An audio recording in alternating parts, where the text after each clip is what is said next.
हरे कृष्णा भगवद गीता के 13वें अध्याय में आपका स्वागत है। आज के अध्याय का नाम है क्षेत्र क्षेत्रज्ञ विभाग योग। तो इस अध्याय में भगवान बताने वाले हैं क्षेत्र क्या है और क्षेत्रज्ञ क्या है। तो इससे पहले हम इसके बारे में जाने इस अध्याय के, तो सबसे पहले हम आज जानेंगे कि आज से जो हम अध्याय आरंभ करने वाले हैं, 13 से लेके जो 18 तक जो अध्याय हैं वो किस विषय पे चर्चा करते हैं। तो जैसे कि हमने पहले भी चर्चा की है कि जो भगवद गीता है उसको हम 3 भागों में विभाजित कर सकते हैं। प्रारंभ के जो 6 अध्याय हैं वो कर्म योग प्रधान है। वैसे तो पूरी भगवद गीता भक्ति के बारे में ही बताती है हमें, लेकिन मुख्यतः जो प्रथम 6 अध्याय हैं वो बताते हैं हमें कर्म योग के बारे में। बीच के जो 6 अध्याय हैं वो बताते हैं हमें भक्ति योग के बारे में, क्योंकि वो भक्ति योग प्रधान है। और अंतिम जो 6 अध्याय हैं जो आज से आरंभ होने वाले हैं वो ज्ञान योग प्रधान है। तो क्यों ये अध्याय महत्वपूर्ण है इसकी भी हम चर्चा करेंगे। तो यहाँ पे क्या बोला गया है, अगर भक्ति ही परिणीति अर्थात अंतिम चरण है तो ज्ञान को अंतिम 6 अध्यायों में क्यों प्रस्तुत किया गया है। तो कई लोग बोल सकते हैं कि अगर भगवत गीता हमें भक्ति सिखाती है और हमारा जो अंतिम उद्देश्य है वो भगवान की भक्ति करना है, तो फिर ज्ञान की आवश्यकता ही क्या है। ऐसा भी कई लोग बोलते हैं। तो हमें समझना होगा सही मायने में पूर्ण भगवत गीता भक्ति है। और प्रथम 6 अध्याय चर्चा करते हैं कि कैसे कार्य के माध्यम से भक्ति को प्राप्त किया जा सकता है। तो पूरी भगवत गीता ही हमें भक्ति यानी भगवान से जोड़ने के बारे में सिखाती है। योग मतलब होता है भगवान से जोड़ना। भगवत गीता में योग का अर्थ है भगवान से जुड़ना। तो जो पहले 6 अध्याय हैं वो कर्म के माध्यम से किस प्रकार भगवान से जुड़ा जाए ये हमें बताते हैं। अंतिम 6 अध्याय ज्ञान के माध्यम से इसे प्राप्त करने का वर्णन है और मध्य 6 भक्ति की ही चर्चा करते हैं। इसके अलावा 12वें अध्याय में कृष्ण ने बताया कि कैसे वह व्यक्तिगत रूप से अपने भक्तों को जन्म और मृत्यु से बचाते हैं। तो भक्ति इतनी महान है कि भगवान स्वयं बोलते हैं, अभी 12वां अध्याय आपने कल किया होगा, तो उसमें भगवान क्या बोलते हैं, तेषाम अहम समुद्धरता मृत्यु संसार सागरात भवामि नाचिरात पार्था मय्यावेश चेतसा। भगवान बोलते हैं कि तेषाम अहम, मैं स्वयं जो मेरे भक्त होते हैं उनको मृत्यु संसार से बाहर निकालने के लिए आता हूँ और इसमें मैं बिल्कुल भी देर नहीं करता। तो ये भक्ति की महिमा है। अंतिम 6 अध्याय भौतिक दुनिया से खुद को निकालने के लिए आवश्यक दार्शनिक ज्ञान प्रदान करते हैं। ज्ञान माया से छुटकारा पाने में सहायता करती है और हमें कृष्ण की ओर आकर्षित करती है। इसलिए जब हम भक्ति प्राप्त करने के लिए ज्ञान का उपयोग करते हैं तो यह भक्ति का ही हिस्सा बन जाता है। तो कोई भी चीज़ है संसार में, कोई भी चीज़ हो, कोई भी वस्तु हो, उसको हम 2 तरह से उपयोग कर सकते हैं। पहला या तो अपनी भोग के लिए, दूसरा भगवान की सेवा के लिए। तो जब हम कोई भी चीज़ भगवान की सेवा के लिए उसका उपयोग करते हैं, तो वो भक्तिमय हो जाती है। इसी प्रकार ज्ञान भी है। ज्ञान का उपयोग अगर हम भगवान की सेवा के लिए करते हैं, तो वो भी भक्ति योग का ही अंग बन जाता है। तो जब हम किसी लंबी यात्रा में जाते हैं, तो क्या होता है, हमें पूरी तैयारी करके जाना होता है, क्योंकि यात्रा में हम जाते हैं, तो क्या रखना है अपने पास, क्या सामान आवश्यक है, क्या नहीं रखना। रास्ते में हो सकता है हमारा सामान चोरी हो जाए, तो हमें क्या करना पड़ता है, सावधान होके चलना पड़ता है और उसके लिए ज्ञान होना ज़रूरी है। तो इसी प्रकार जो भक्ति है ये भी एक लंबी यात्रा है। ये ऐसी यात्रा है जो कभी खत्म नहीं होती। भगवान बोलते हैं, सुसुखम कर्तुमव्ययम्। 9वें अध्याय में हमने देखा कि भगवान ने बोला भक्ति कैसी है, सुसुखम कर्तुमव्ययम् यानी सुखपूर्वक है ये यात्रा, और कर्तुम अव्ययम् यानी ये कभी भी खत्म नहीं होती। तो भक्ति कभी भी खत्म नहीं होती, बहुत लंबी यात्रा है। तो इसमें क्या होता है, इसमें भी चोरी का डर रहता है। जो माया के गुण है वो हमारी भक्ति को चुरा सकते हैं कभी भी। तो उसके लिए ज्ञान का होना बहुत ही आवश्यक है, क्योंकि जब तक ज्ञान नहीं होगा तब तक हमें पता ही नहीं लगेगा कि हम भक्ति जो कर रहे हैं वो वास्तव में हम सही कर रहे हैं या नहीं कर रहे हैं। हो सकता है हम किसी माया के गुण में रहकर कोई कार्य कर रहे हो और हमें लग रहा हो कि हम भक्ति कर रहे हैं। तो इसीलिए ज्ञान होना ज़रूरी है, ये पता लगाने के लिए कि हम वास्तव में भक्ति कर रहे हैं या सही या नहीं कर रहे हैं। तो जैसे एक सेवक होता है राजा का, तो राजा का सेवक राजा की तभी अच्छी सेवा कर सकता है जब उसे राजा के बारे में पता हो, राजा के बारे में उसे ज्ञान हो और सेवा के बारे में ज्ञान हो। तो अगर उसे यही नहीं पता कि राजा को क्या पसंद है, क्या पसंद नहीं है, राजा कब उठते हैं, राजा कब नहीं उठते, तो क्या होगा, वो राजा की अच्छे से सेवा नहीं कर पाएगा। हो सकता है उसे लग रहा हो कि राजा की सेवा कर रहा हूँ, लेकिन वो राजा को परेशान भी कर सकता है अगर उसे राजा के बारे में ज्ञान नहीं है या फिर सेवा के बारे में ज्ञान नहीं है। इसी प्रकार हमें अगर भगवान की सेवा करनी है, भगवान की भक्ति करनी है, तो हमें भी भगवान ने क्या बोला है भगवत गीता में, किस तरह भगवान की सेवा करनी है, किस तरह 3 गुण हैं, 3 गुणों से हमें ऊपर उठना है, कौन से गुण में हम हैं और कौन से गुण के क्या लक्षण हैं, जब तक हमें उसके बारे में नहीं पता होगा, तब तक हम भगवान की सेवा अच्छे से नहीं कर सकते। कई लोग बोलते हैं कि भक्ति केवल भाव है, इसमें ज्ञान की आवश्यकता नहीं है, ऐसा बिल्कुल भी नहीं है। अगर ऐसा होता, भक्ति केवल भाव से होती, तो भगवान अर्जुन को भगवत गीता बोलते ही ना फिर। फिर अर्जुन ने बोला था कि मेरे को युद्ध नहीं करना, मेरा भाव ये है, तो भगवान बोलते ठीक है, तो जैसा तुम्हारा भाव है, वैसे ही तुम करो। लेकिन भगवान ऐसे नहीं बोलते, भगवान भगवत गीता में ज्ञान देते हैं अर्जुन को। तो इसीलिए भक्ति में भाव तो ज़रूरी है ही, लेकिन भाव हमारा कब शुद्ध होगा? जब हमारे पास ज़रूरी ज्ञान होगा। तो अभी जो हम भगवत गीता के अध्याय करने जा रहे हैं, वो हमें आवश्यक ज्ञान देंगे, जिससे हम भगवान की और अच्छे से भक्ति कर पाएँ। तो जो कर्म योग है, ज्ञान योग है, वो भक्ति को सपोर्ट करते हैं। तो जैसे कि आप अगर मिठाई की दुकान में जाए, मैंने पहले भी उदाहरण दिया था, तो आप मिठाई की दुकान में मिठाई लेने जाते हैं, तो आप एक डब्बा लेते हैं साथ में, लेकिन आप क्या करते हैं, घर जाते हैं तो आप मिठाई खा लेते हैं और डब्बा फेंक देते हैं। लेकिन डब्बा ज़रूरी है, डब्बा नहीं होगा तो आप मिठाई कैसे खाएँगे? ठीक है?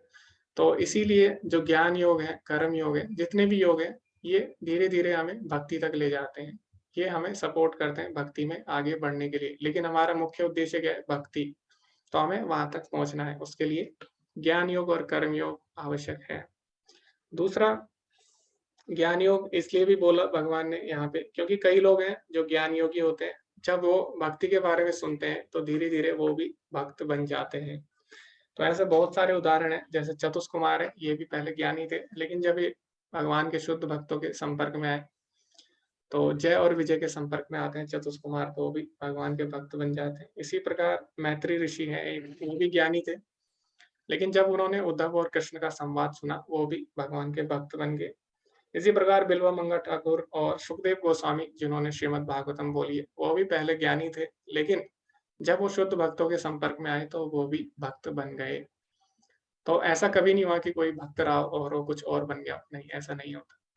तो जो ज्ञानी थे, कर्म योगी थे, जब वो शुद्ध भक्तों के संपर्क में आते हैं, भक्ति के बारे में सुनते हैं, तो वो भक्त बन जाते हैं। इसीलिए भगवान ने क्या किया, अलग-अलग योग भगवत गीता में बोले, ताकि सभी लोग, सभी प्रकार के लोग, जो भी ज्ञानी हो, चाहे कर्म योगी हो, सारे भगवान से जुड़ सकें। तो ये भी इसका एक प्रयोजन है। तो अब हम आज का अध्याय आरंभ करने जा रहे हैं। आज से हमारे ज्ञान योग प्रधान अध्याय आरंभ हो रहे हैं। तो यह अध्याय आरंभ होता है अर्जुन के कुछ प्रश्नों के साथ। अर्जुन उवाच प्रकृतिं पुरुषं चैव क्षेत्रं क्षेत्रज्ञमेव च एतत् वेदितुमिच्छामि ज्ञानं ज्ञेयं च केशव। तो अर्जुन 6 चीजें भगवान से पूछता है। अर्जुन ने कहा, हे कृष्ण, मैं प्रकृति, पुरुष, क्षेत्र, क्षेत्रज्ञ तथा ज्ञान एवं ज्ञेय, ज्ञेय मतलब होता है ज्ञान का लक्ष्य, इसके विषय में जानने का इच्छुक हूँ। तो भगवान इस अध्याय में 6 अर्जुन के 6 प्रश्नों का उत्तर देने वाले हैं, और हम देखेंगे भगवान क्या बोलते हैं इसके बारे में और क्यों ये ज्ञान हमारे लिए आवश्यक है। श्री भगवान उवाच इदं शरीरं कौन्तेय क्षेत्रमिति अभिधीयते एतत् यो वेदितं प्राहुः क्षेत्रज्ञ इति तद्विधि। श्री भगवान ने कहा, हे कुंती पुत्र, यह शरीर क्षेत्र कहलाता है और इस क्षेत्र को जानने वाला क्षेत्रज्ञ है। तो सबसे पहले अर्जुन क्या बोलता है, क्षेत्र। तो अर्जुन पूछता है प्रकृति, पुरुष, क्षेत्र, क्षेत्रज्ञ और ज्ञान और ज्ञेय के विषय में। तो भगवान सबसे पहले बताएंगे क्षेत्र और क्षेत्रज्ञ क्या है। तो क्षेत्र मतलब होता है जिसके द्वारा हम कार्य करते हैं। जैसे कि क्षेत्र में हम क्या करते हैं, क्षेत्र मतलब होता है फील्ड या फिर कोई भी भूमि जिसमें कार्य किया जाता है। तो यहाँ पे अर्जुन पूछ रहा है कि क्षेत्र क्या है। तो भगवान बोलते हैं वास्तव में क्षेत्र क्या है, इदम शरीरम, यानी जो ये शरीर है ये क्षेत्र है, इसके द्वारा हम विभिन्न गतिविधियां करते हैं। तो शरीर को क्षेत्र बोला जाता है, और जो इस शरीर के विषय में जानता है उसको क्षेत्रज्ञ कहते हैं। अभी इस शरीर के बारे में कौन-कौन जानता है, ये भी हम चर्चा करेंगे आगे। तो पहले हम जान लेते हैं अर्जुन के प्रश्नों का अर्थ क्या है। तो अर्जुन पूछता है प्रकृतिम पुरुषम चैव, यानी प्रकृति क्या है। तो प्रकृति का अर्थ है भौतिक प्रकृति। तो अर्जुन पूछ रहा है भौतिक प्रकृति है क्या, और इसके कौन-कौन से गुण हैं उसके विषय में भी आप बताइए। फिर पूछता है कि पुरुष कौन है। पुरुष का अर्थ यहाँ पे वो स्त्री पुरुष वाला पुरुष नहीं है। पुरुष का अर्थ होता है एन्जॉयर, यानी भोक्ता। तो अर्जुन पूछता वास्तव में परम भोक्ता कौन है? वास्तव में भोक्ता क्या होता है और परम भोक्ता, वास्तविक भोक्ता कौन है?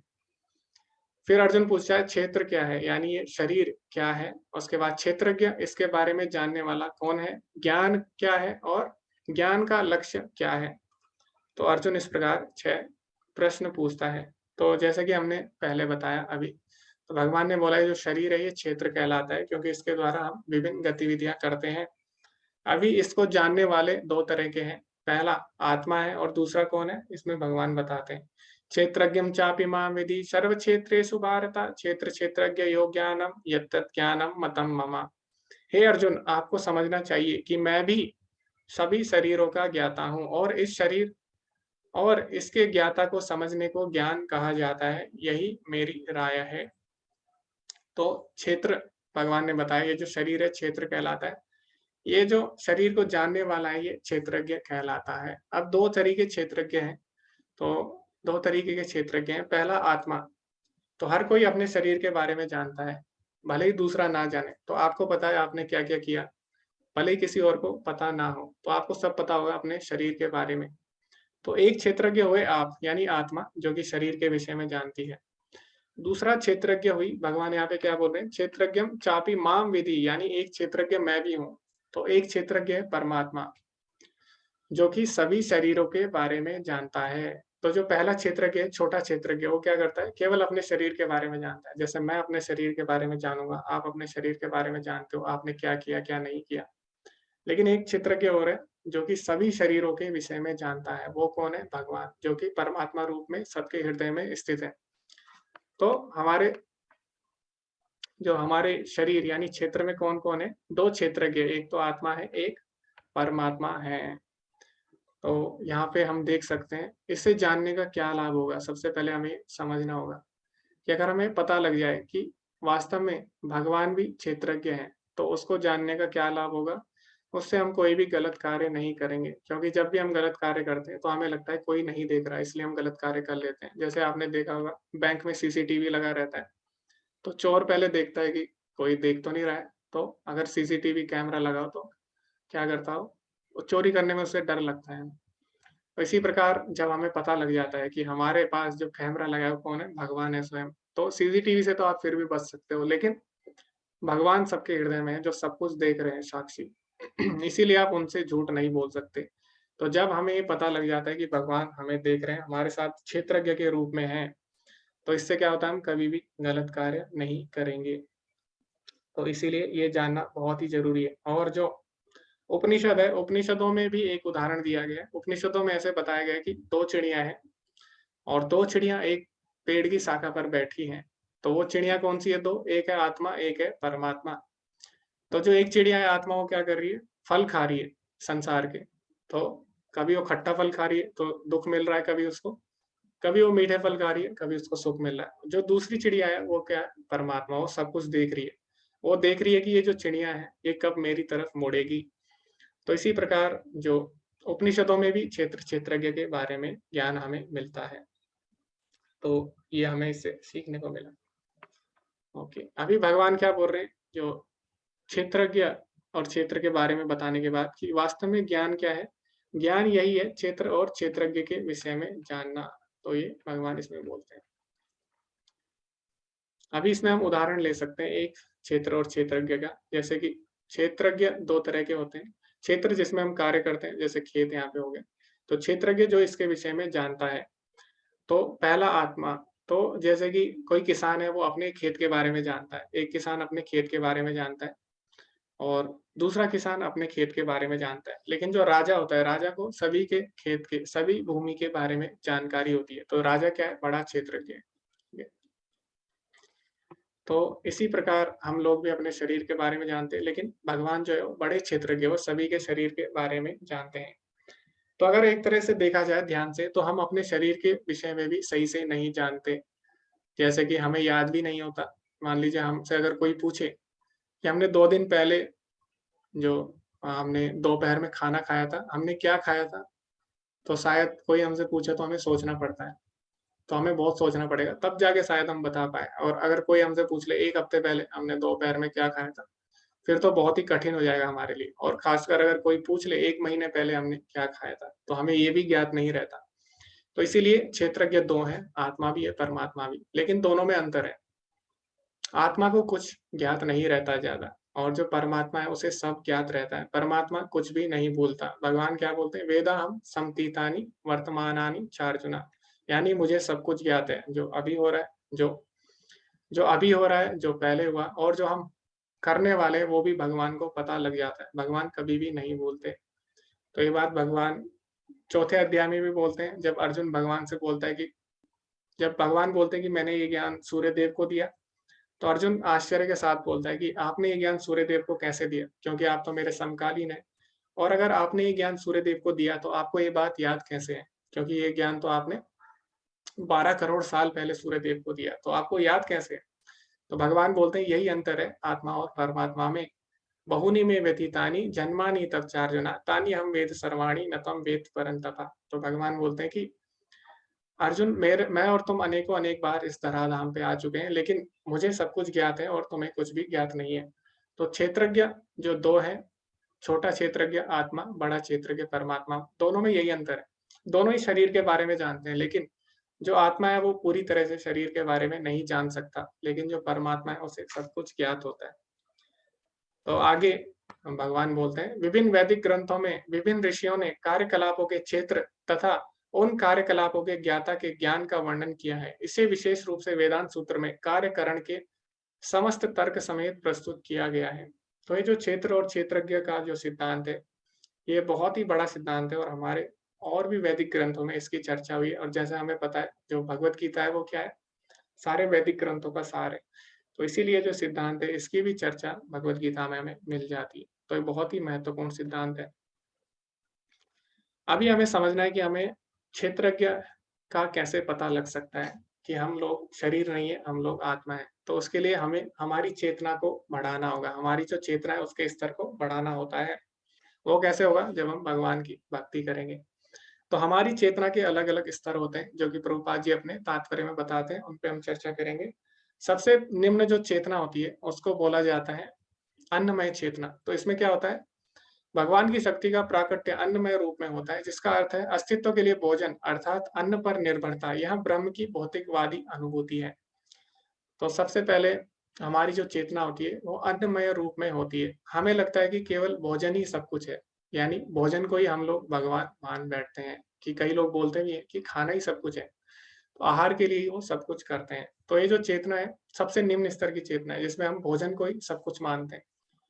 तो ये चेतना हम में भी है और जानवर में भी है। आपने देखा होगा जानवर भी क्या करता है, जैसे कि गधा हो गया, उसको शाम को थोड़ा-सा खाना मिलता है गधे को भोजन, उसके लिए वो क्या करता है, पूरे दिन भर मेहनत करता है। तो उसकी चेतना कौन-सी है अभी? अन्नमय चेतना, क्योंकि वो अन्न के लिए ही सब कुछ कर रहा है। तो ये चेतना जानवरों में भी पाई जाती है, और ये कई व्यक्तियों में भी पाई जाती है। इसके बाद अगर हमारी चेतना थोड़ी और ऊपर उठती है, तो हम प्राणमय चेतना में आगे बढ़ जाते हैं। तो प्राणमय चेतना में क्या होता है? अन्न में परम सत्य की अनुभूति करने के पश्चात फिर प्राणमय रूप में मनुष्य सजीव लक्षणों या जीवन रूपों में परम सत्य की अनुभूति करता है। उसके बाद अन्न से ऊपर उठकर हम अपने जीवन की रक्षा के बारे में सोचते हैं। हम अपने प्राणों के विषय में सोचते हैं। तो हम केवल अपने प्राणों को ही सब कुछ मान बैठते हैं। इससे पहले हम अन्न को ही सब कुछ मान बैठे थे। उसके बाद हमारी चेतना ऊपर उठी, तो उससे हम क्या मानते हैं कि हमारे शरीर की रक्षा, अपने शरीर को बचाना, ये भी आवश्यक है। तो अन्न भी आवश्यक है, अपने शरीर की रक्षा भी आवश्यक है। तो ये चेतना अन्नमय चेतना से ऊपर है। तो इसमें क्या होता है, इस चेतना में व्यक्ति प्राणों के लिए अर्थात अपने जीवन को सुरक्षित करने के लिए सब कुछ करता है। तो आपने देखा होगा एक कुत्ता होता है, कुत्ते को अगर आप पत्थर दिखाओगे तो क्या करेगा कुत्ता? डर जाता है, वहाँ से चले जाएगा। क्यों? क्योंकि वो अपने प्राणों के विषय में सोचता है। उसकी जो चेतना है अभी कौन-सी है? प्राणमय चेतना है। इसी प्रकार जो व्यक्ति है, मनुष्य, वो भी क्या करता है? अपनी रक्षा के लिए विभिन्न प्रकार के उपयोग करता है। बड़े-बड़े हथियार भी बनाता है और अच्छे-अच्छे घर भी बनाता है। तो ये चेतना भी सही है, ऐसा नहीं है ये चेतना गलत है, लेकिन इससे भी ऊपर एक चेतना आती है। ये चेतना तो जानवरों में भी है, अपनी रक्षा का भाव, और ये इंसानों में भी है, लेकिन इससे ऊपर भी एक चेतना है। वो कौन-सी है? ज्ञानमय चेतना। इसमें क्या होता है? ज्ञानमय रूप में यह अनुभूति सजीव लक्षणों से आगे बढ़कर चिंतन, अनुभव तथा आकांक्षा तक पहुँचती है। तो ये जो चेतना है इसमें हम अपने अनुभव से सीखते हैं। तो हमारे साथ कोई अनुभव हुआ उससे हम सीखते हैं और फिर अगली बार हम वो दोबारा नहीं करते।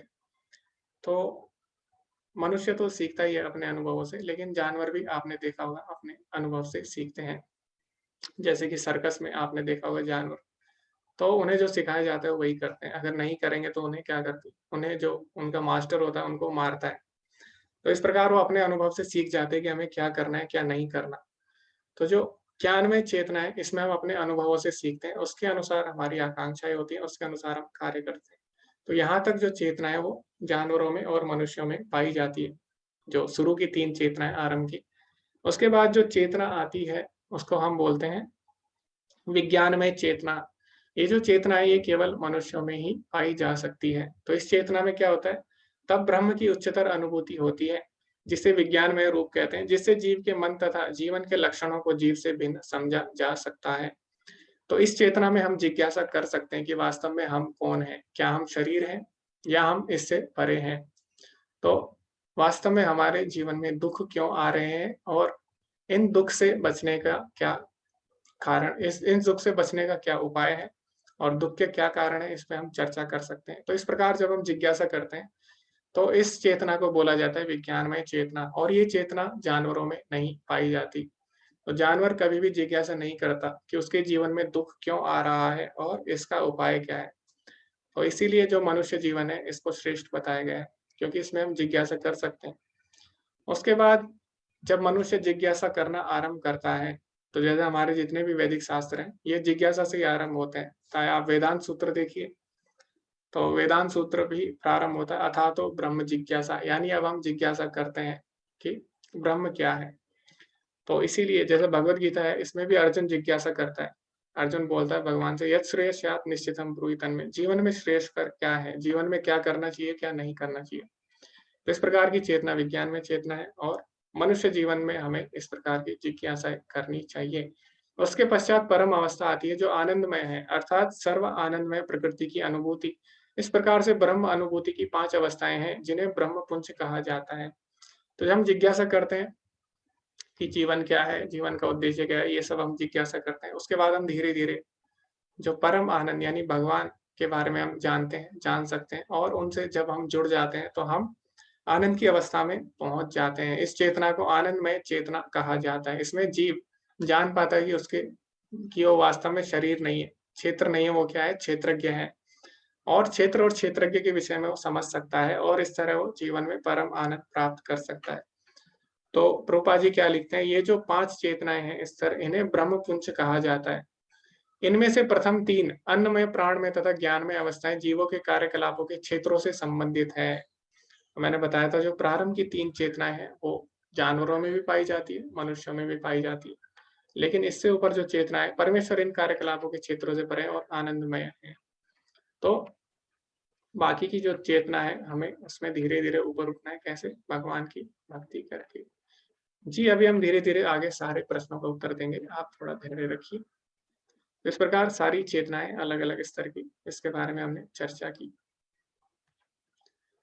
अब भगवान अभी क्षेत्रज्ञ के बारे में हमने जाना, 2 तरह के क्षेत्रज्ञ होते हैं, एक आत्मा, एक परमात्मा, दोनों में अंतर होता है, ये भी हमने जाना। क्या अंतर होता है कि एक जो क्षेत्रज्ञ है उसको अपने बारे में पता होता है, वो भी सही से पता नहीं हो सकता और दूसरा जो क्षेत्रज्ञ होता है यानी बड़ा जो क्षेत्रज्ञ होता है, वो कौन होता है? परमात्मा, उसको सबके बारे में पता होता है। अभी भगवान क्षेत्र के विषय में बताएँगे, इस शरीर के विषय में। तो भगवान क्या बोलते हैं? पंचभूतानि अहंकारो बुद्धिरव्यक्तमेव च। यानी पंच महाभूत, अहंकार, बुद्धि और अव्यक्त अवस्था, जिसमें 3 गुण अप्रकट अवस्था में होते हैं। दसों इंद्रियाँ तथा मन, 5 इंद्रिय विषय, इच्छा, द्वेष, सुख, दुःख, संघात, जीवन के लक्षण तथा धैर्य, इन सबों को संक्षेप में कर्म का क्षेत्र तथा उसकी अंतःक्रियाएँ अर्थात विकार कहा जाता है। तो ये जो हमारा शरीर है, ये 24 तत्वों से बना है, जिसको सांख्य योग में विभिन्न विस्तार से समझाया गया है। तो सांख्य योग एक शाखा है, इसमें हमारे शरीर के बारे में बताया जाता है। इसमें बताया जाता है कि हम लोग आँख नहीं है, नाक नहीं है, कान नहीं है और फिर अंत में जो निर्णय निकलता है वो क्या होता है? अहम ब्रह्मास्मि, यानी हम लोग आत्मा हैं। तो 24 तत्व कौन से हैं? पंच महाभूत। पंच महाभूत कौन से? आप सभी को पता है, अग्नि, वायु, जल, आकाश। ठीक है? ये सब अग्नि, अग्नि, वायु, पृथ्वी, जल, आकाश, ये पंच महाभूत है 5। उसके बाद एक अहंकार हो गया, ठीक है 6। उसके बाद बुद्धि 7 और एक अव्यक्त अवस्था आती है जिसमें तीनों गुण अप्रकट अवस्था में होते हैं 8। उसके बाद जो 10 इंद्रियां हैं हमारी, 10 इंद्रियां कौन सी है? 5 हमारी कर्मेंद्रियां हैं, 5 ज्ञान इंद्रियां हैं हमारी, तो कितने हो गए?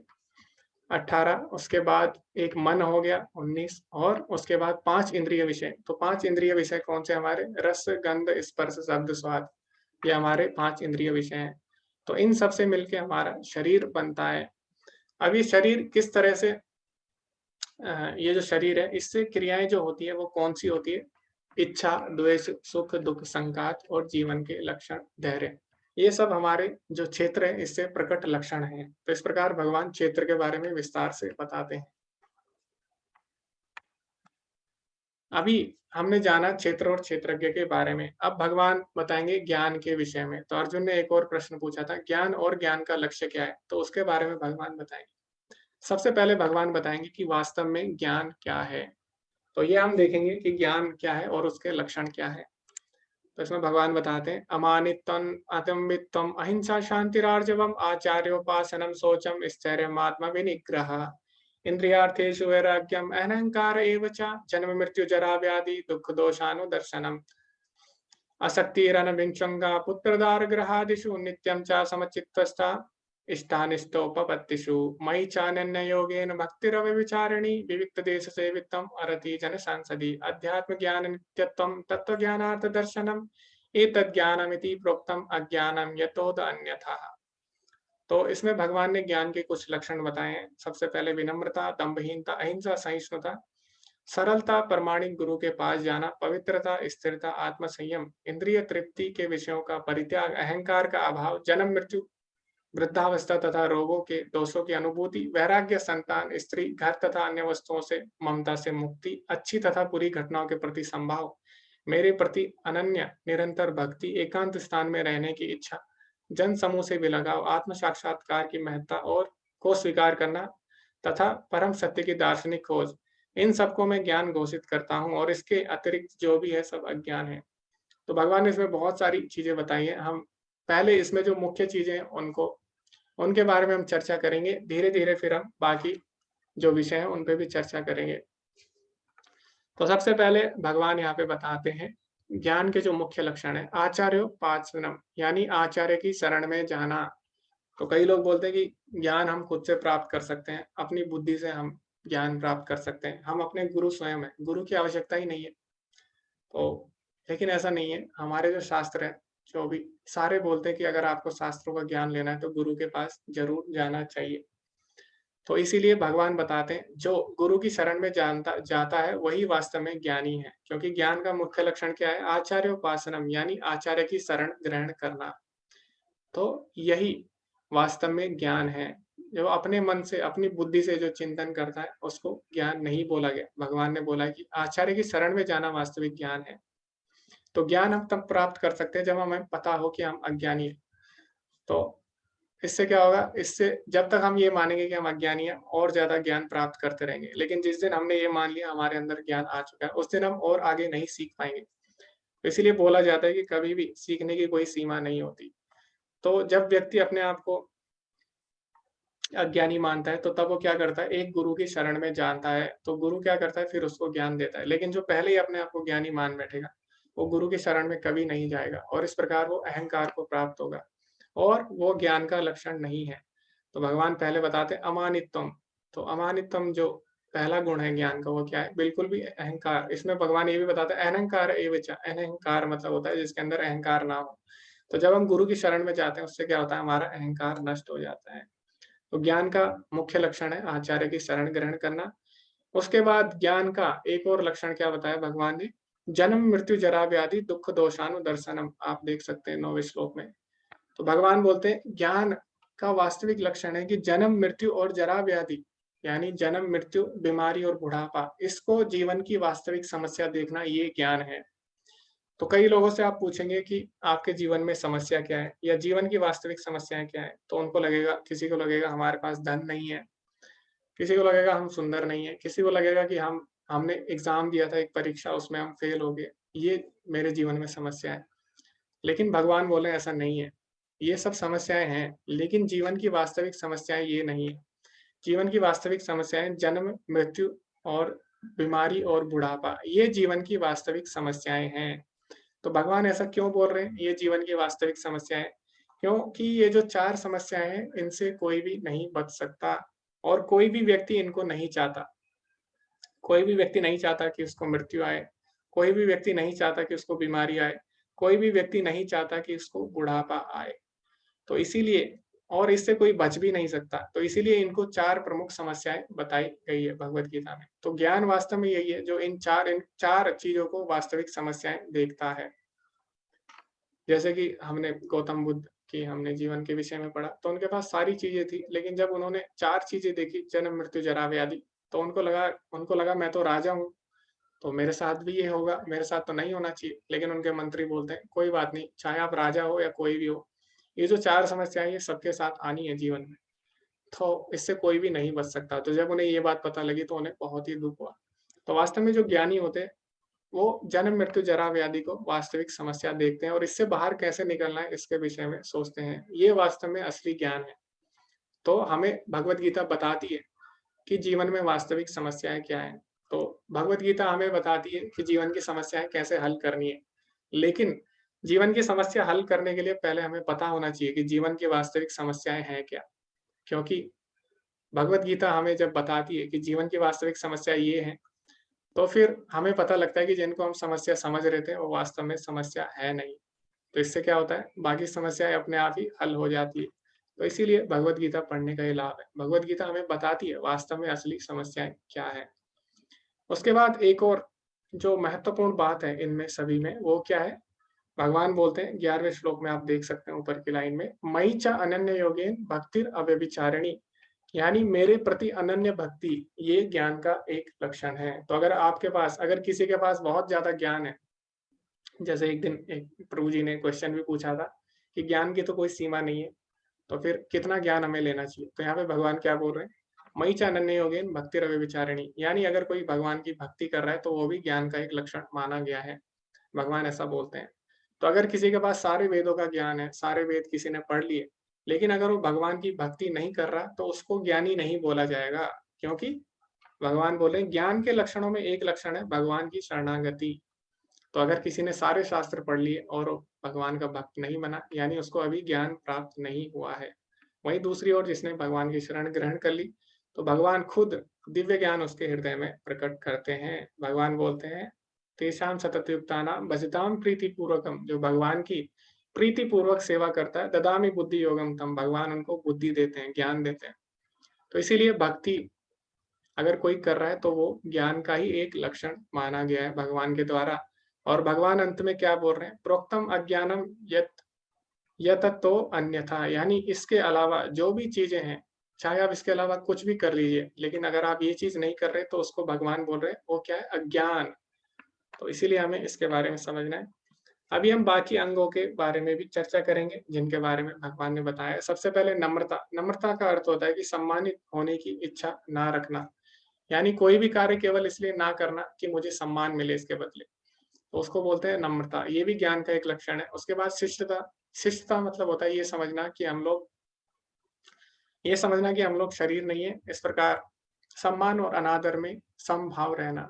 तो ये नहीं है जब हमारा कोई सम्मान करे तो हम बहुत ज़्यादा खुश हो जाएँ, सब चीज़ भूल जाएँ, और जब हमारा कोई अपमान करे तब भी हम दुखी होके बैठ जाएँ, हताश होके बैठ जाएँ, ऐसा नहीं। हमें जब तक हम में समभाव नहीं आता, जो ज्ञानी लोग हैं वो समभाव रहते हैं। यानी उस उनको अगर कोई प्रशंसा करे या कोई उनका अपमान करे, तो विचलित नहीं होते। तो इसी को शिष्टता बोला गया है। अहिंसा।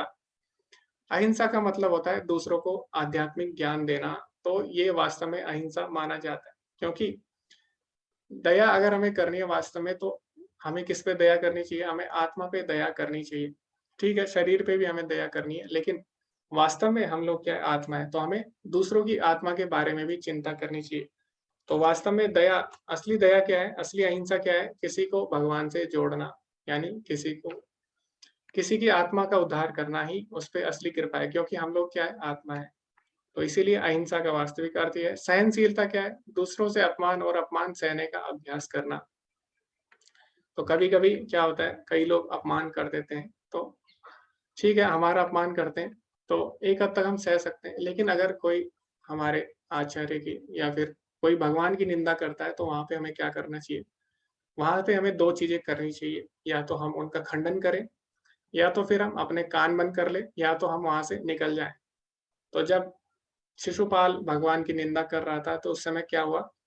उस समय जितने भी लोग थे, उनके जो युधिष्ठिर महाराज थे, उनके महल में जितने भी लोग थे, सबने क्या किया? सबने अपने कान बंद कर लिए और कई लोग वहाँ से उठकर चले गए। तो इसीलिए हमें जो आचार्य हैं और जो हमारे गुरुजन हैं या जो भगवान हैं, उनकी निंदा नहीं सुननी चाहिए। और अगर कोई हमारी निंदा करता भी है, तो उससे हमें क्या करना चाहिए? उसके हमें अभ्यास करना चाहिए और हमें विचलित नहीं होना उसमें बिल्कुल भी। तो यही सहनशीलता है।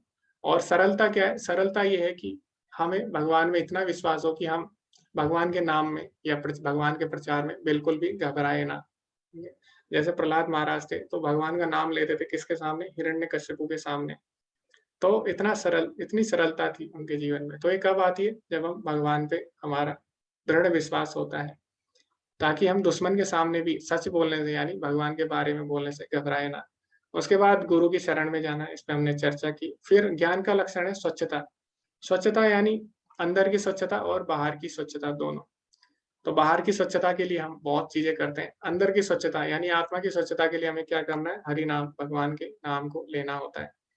स्थिरता मतलब आध्यात्मिक जीवन में दृढ़ संकल्प। जैसे हमने संकल्प लिया है कि हम एक माला करेंगे, तो उसको करना ही करना है। यही ज्ञान का वास्तविक एक लक्षण है। तो वो ज्ञानी नहीं है जो अपने संकल्प पे अड़ा ना रहे। तो जो ज्ञानी होगा वो अपने संकल्प पे अड़ा रहेगा। उसके बाद आत्म-संयम। आत्म-संयम कैसे आएगा? जब हम अपनी इंद्रियों को नियंत्रित करेंगे। इंद्रियों को नियंत्रित कैसे किया जाता है? उनको भगवान की सेवा में लगा के। ऋषिकेन ऋषिकेश सेवनम। उसके बाद इंद्रिय वस्तुओं का परित्याग, यानी केवल वही चीज़ें स्वीकार करना जो हमारी भक्ति के लिए अनुकूल है। झूठे अहंकार की अनुपस्थिति। तो झूठा अहंकार क्या होता है? झूठा अहंकार यानी अपने आप को शरीर मानना, इसको हम मिथ्या अहंकार भी बोलते हैं। इसकी अनुपस्थिति, ये जानना कि हम लोग आत्मा हैं और भगवान की भक्ति करना। बुराई की धारणा से बचना, यानी इससे हम कैसे बच सकते हैं? जब हम श्रवण करें, तो जो बुराई करने या बुराई सुनने की हमारी आदतें हैं, वो अपने आप कम हो जाएगी। जब हम अच्छी चीज़ें सुनेंगे, तो हम अच्छी चीज़ें ही बोलेंगे। जैसे हमारा इनपुट होगा, वैसे ही हमारा आउटपुट होता है। तो इसीलिए जब हम अच्छी चीज़ें सुनेंगे, तो हम अच्छा ही बोलेंगे। तो इस तरह हम बुराई की धारणा से बच सकते हैं। इसीलिए साधु संग आवश्यक है। अनासक्ति, अनासक्ति का अर्थ क्या है? कृष्ण के लिए सब कुछ त्याग करने के लिए तैयार रहना, तो यही अनासक्ति है। और कई लोग होते हैं, कई लोग बहुत ज़्यादा आसक्त हो जाते हैं कुछ चीज़ों से, तो वो क्या करते हैं? भक्ति में आगे नहीं बढ़ पाते। तो जब तक हमारी आसक्ति रहेगी भौतिक संसार से, तब तक हम भगवान की शरणागति नहीं लेंगे। तो या तो हम कृष्ण के दास बन सकते हैं या माया के दास बन सकते हैं। तो दास तो हमें किसी न किसी का बनना ही है। बस दोनों में अंतर क्या है? माया के दास बनेंगे तो हमें जीवन में दुःख ही दुःख मिलते रहेंगे। इसीलिए हमें तैयार रहना चाहिए। भगवान के लिए अगर कभी कोई बलिदान करना पड़े, तो उसके लिए हमें तैयार रहना चाहिए। अब इसमें जो अगला पॉइंट है, उसमें क्या बोला गया है? पत्नी, बच्चों, परिवार आदि से कोई उलझाव नहीं। तो कई लोग सोच सकते हैं कि अच्छा, इसका मतलब ये है कि हम क्या अपने परिवार का त्याग कर दें? नहीं, इसका मतलब ऐसा नहीं है। तो इसमें प्रभुपाद जी क्या बोलते हैं? यदि आप इसे कृष्ण चेतना तरीके से कर सकते हैं, तो इसका अभ्यास करना चाहिए। लेकिन त्याग करें अगर कृष्ण चेतना के प्रतिकूल है। तो अगर हमारा परिवार, हमें प्रयास करना चाहिए कि हम लोग उनको भी भक्ति में लगाएँ, क्योंकि वो भी भगवान के अंश है। तो भगवान बोलते हैं, ममेव अंश जीवलोके जीवभूता सनातन। सभी जीवात्माएँ भगवान की अंश है। तो हमें किसी का त्याग नहीं करना, हमें क्या करना है? उनको भक्ति में लगाना है। तो इसी तरह हम आसक्ति को प्रेम में बदल सकते हैं। तो जैसे धृतराष्ट्र है, वो अपने परिवार से प्रेम नहीं करता, वो उनसे आसक्ति करता है। और जो कुंती महारानी है, वो क्या करती है? अपने जो परिवार है उससे प्रेम करती है, इसीलिए वो सबको भक्ति में लगाती है भगवान की। तो वास्तव में त्याग करना, उलझाव ना करना मतलब है उनसे आसक्ति ना रखना। इसका मतलब ये नहीं है कि उनका त्याग कर देना। लेकिन हाँ, कभी-कभी ऐसा होता है कि कई लोग भक्ति के बिल्कुल प्रतिकूल हो जाते हैं, तो उस अवस्था में त्याग किया जा सकता है। जैसे कि विभीषण है, तो जब तक विभीषण भक्ति कर रहे थे अच्छे से, तो एक समय आ गया कि बहुत ज़्यादा उन पे टॉर्चर हो गया और उनके परिवार ने ही उनको निकाल दिया। तो इस अवस्था में उनके पास कोई भी चारा नहीं बचा। लेकिन जब उन्होंने भगवान की शरण ली, तो भगवान की कृपा से उन्हें दोबारा से उनके परिवार से भेंट हुई और सभी लोग भगवान के भक्त बन गए। तो इसीलिए जब हम भगवान की शरण में जाते हैं तो सभी लोग प्रसन्न हो जाते हैं। उसके बाद निष्काम भक्ति सेवा इसमें बोला गया है, भगवान की अनन्य भक्ति करना, वो हम 9 तरीके से कर सकते हैं। श्रवणम, कीर्तनम, स्मरणम, ठीक है? पाद सेवनम, आर्चम, दास्यम, तो ये भक्ति नवदा भक्ति कहलाती है। उसके बाद एकांत में जाने की इच्छा, तो एकांत में जाने की इच्छा का मतलब ये नहीं है कि आप लोग हिमालय में चले जाएँ। तो एकांत में जाने की इच्छा का मतलब है कि आप जो भौतिक चीज़ें हैं, यानी भौतिकतावादी जो लोग हैं, जो भौतिक विषयों पे चर्चा करते हैं, उनसे दूरी बनाएँ और भक्तों के संग में रहें। तो यही वास्तव में एकांत, एकांत मतलब आपको भौतिक चीज़ों से एकांत होना है, ठीक है? आध्यात्मिक चीज़ों से एकांत नहीं होना। तो ये ज्ञान के लक्षण हैं, भगवान बोलते हैं, और इसके अलावा जो भी है वो सब अज्ञान माना गया है। अब भगवान बोल रहे हैं, मैं तुम्हें ज्ञेय यानी ज्ञान के लक्ष्य के विषय में बताऊंगा, जिसे जानकर तुम नित्य ब्रह्म का आस्वादन कर सकोगे। यह ब्रह्म या आत्मा जो अनादि है, मेरे अधीन है, इस भौतिक जगत के कार्यकरण से परे है। तो ज्ञान का लक्षण, जो ज्ञेय मतलब होता है ज्ञान का लक्ष्य, तो ज्ञान का लक्ष्य है आत्मा और परमात्मा के बारे में जानना। तो सबसे पहले भगवान यहाँ पे आत्मा के बारे में बताते हैं। तो भगवान बोलते हैं, अनादि मत पर ब्रह्मा, यानी जो आत्मा है वो मेरे अधीन है। तो पहला ज्ञान क्या है? आत्मा के विषय में भगवान ने ज्ञान दिया। आत्मा क्या है? भगवान के अधीन है। उसके बाद भगवान बताते हैं ज्ञान का जो दूसरा लक्ष्य है वो है परमात्मा के बारे में जानना। तो अभी भगवान परमात्मा के बारे में बताएंगे। परमात्मा समस्त इंद्रियों के मूल स्रोत हैं, फिर भी वह इंद्रियों से रहित है। वह समस्त जीवों के पालन करता होकर भी अनासक्त हैं। वह प्रकृति के गुणों से परे हैं, फिर भी वह भौतिक प्रकृति के समस्त गुणों के स्वामी हैं। तो सबसे पहले भगवान ने क्या बोला कि जो परमात्मा है वो सभी की इंद्रियों के स्रोत हैं, यानी सभी की इंद्रियों के स्वामी है। इसीलिए उनका नाम क्या है? ऋषिकेश भी है भगवान का नाम। लेकिन वे इंद्रियों से रहित है। अब जब कोई ये पढ़ता है भगवत गीता में कि यहाँ पे तो बोला गया है कि जो परमात्मा है वो इंद्रियों से रहित है, यानी जो भगवान है वो निराकार है परमात्मा, और उनका कोई स्वरूप ही नहीं है। तो ऐसा कहना बिल्कुल ही गलत होगा, क्योंकि जितने जो हमारे वैदिक शास्त्र है वो ऐसा नहीं बोलते। तो अगर हम ईशोपनिषद पढ़ें तो उसमें क्या आता है? ईशोपनिषद में भी बोला गया है कि जो भगवान है, हाँ, उनका जो शरीर कैसा है? अश्नाविरम शुद्धम अपापितम, यानी उनका जो शरीर है वो हड्डी और मांस का नहीं बना हुआ है, कभी भी अशुद्ध नहीं होता। तो हमारा जो शरीर बना है वो कैसा है? हमारा शरीर बना है पंच तत्वों से, मन, बुद्धि और अहंकार से। तो हमारा शरीर भौतिक चीज़ों से बना है, लेकिन जो भगवान है, भगवान आध्यात्मिक है, तो उनका जो शरीर है, उनकी जो इंद्रियाँ हैं, वो आध्यात्मिक है वो भी। तो इसीलिए जब बोला जाता है कि भगवान की इंद्रियाँ नहीं है, इसका मतलब ये है कि भगवान की भौतिक इंद्रियाँ नहीं हैं। तो इसका अर्थ ये होता है, जैसे कि और वेद भी बोलते हैं, जैसे कि ईशोपनिषद में भी बोला गया है कि हिरण्मयेन पात्रेण सत्य से अभीतम मुखम, कि हे भगवान आप क्या करिए, आप इस तेज को हटा दीजिए ताकि मैं आपके सुंदर मुख का दर्शन कर सकूं। तो ये भी ईशोपनिषद में बोला गया।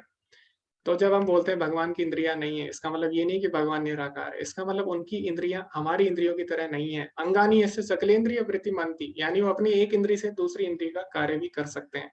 ऐसा ब्रह्म संहिता में आता है। तो इसका मतलब ये बिल्कुल नहीं है। इसीलिए जो हमें टीकाएँ हैं, वो हमें प्रमाणिक टीकाएँ पढ़नी चाहिए, किसी की भी टीका नहीं पढ़नी चाहिए। तो जिसे भगवान के बारे में पता ही नहीं है, वो भगवान के बारे में क्या बताएगा? इसीलिए हमें भक्तों की जो टीकाएँ हैं, जैसे प्रभुपाद जी ने अभी लिखी है, तो बाकी जो आचार्य हैं, वैष्णव आचार्य, भक्तों की हमें टीकाएँ पढ़नी चाहिए, तभी हम भगवान के बारे में सही से जान पाएँगे। तो ये भगवान बताते हैं परमात्मा के बारे में। फिर भगवान आगे बताते हैं, परम सत्य समस्त जीवों, चर तथा अचर के बाहर तथा भीतर स्थित है। वह भौतिक इंद्रियों के द्वारा जानने या देखने से परे हैं। यद्यपि वे अत्यंत दूर रहते हैं, किंतु हम सबों के निकट भी हैं। तो इसमें भगवान की अचिंत्य शक्ति का वर्णन हुआ है, यानी भगवान अंदर भी है और भगवान हमारे अंदर भी है क्षेत्रज्ञ के रूप में, और भगवान बाहर भी है, अपने लोक में भी है। तो जो ब्रह्म संहिता है उसमें क्या बोला गया है? उसमें भी ये श्लोक आता है, गोलोक एवं निवसति अखिलात्म भूतो, यानी भगवान अपने धाम में भी है, गोलोक धाम में। गोलोक एवं निवसति अखिलात्म भूतो, लेकिन साथ ही साथ पूरे ब्रह्मांड में भी व्याप्त है। तो जैसे सूरज है, सूरज अभी आसमान में भी है, लेकिन साक्षात रूप में आसमान में है, लेकिन अपनी किरणों के रूप में सूरज हर जगह फैला हुआ है। इसी प्रकार भगवान अपने लोक में होते हुए भी अपनी शक्तियों के रूप में, अपने अंश के रूप में हर जगह विस्तृत है, परमात्मा के रूप में भी विस्तृत हैं। तो इस प्रकार भगवान की अचिंत्य शक्ति है। भगवान एक जगह होकर भी सभी जगह व्याप्त है, लेकिन आत्मा ऐसा नहीं कर सकती। ठीक है?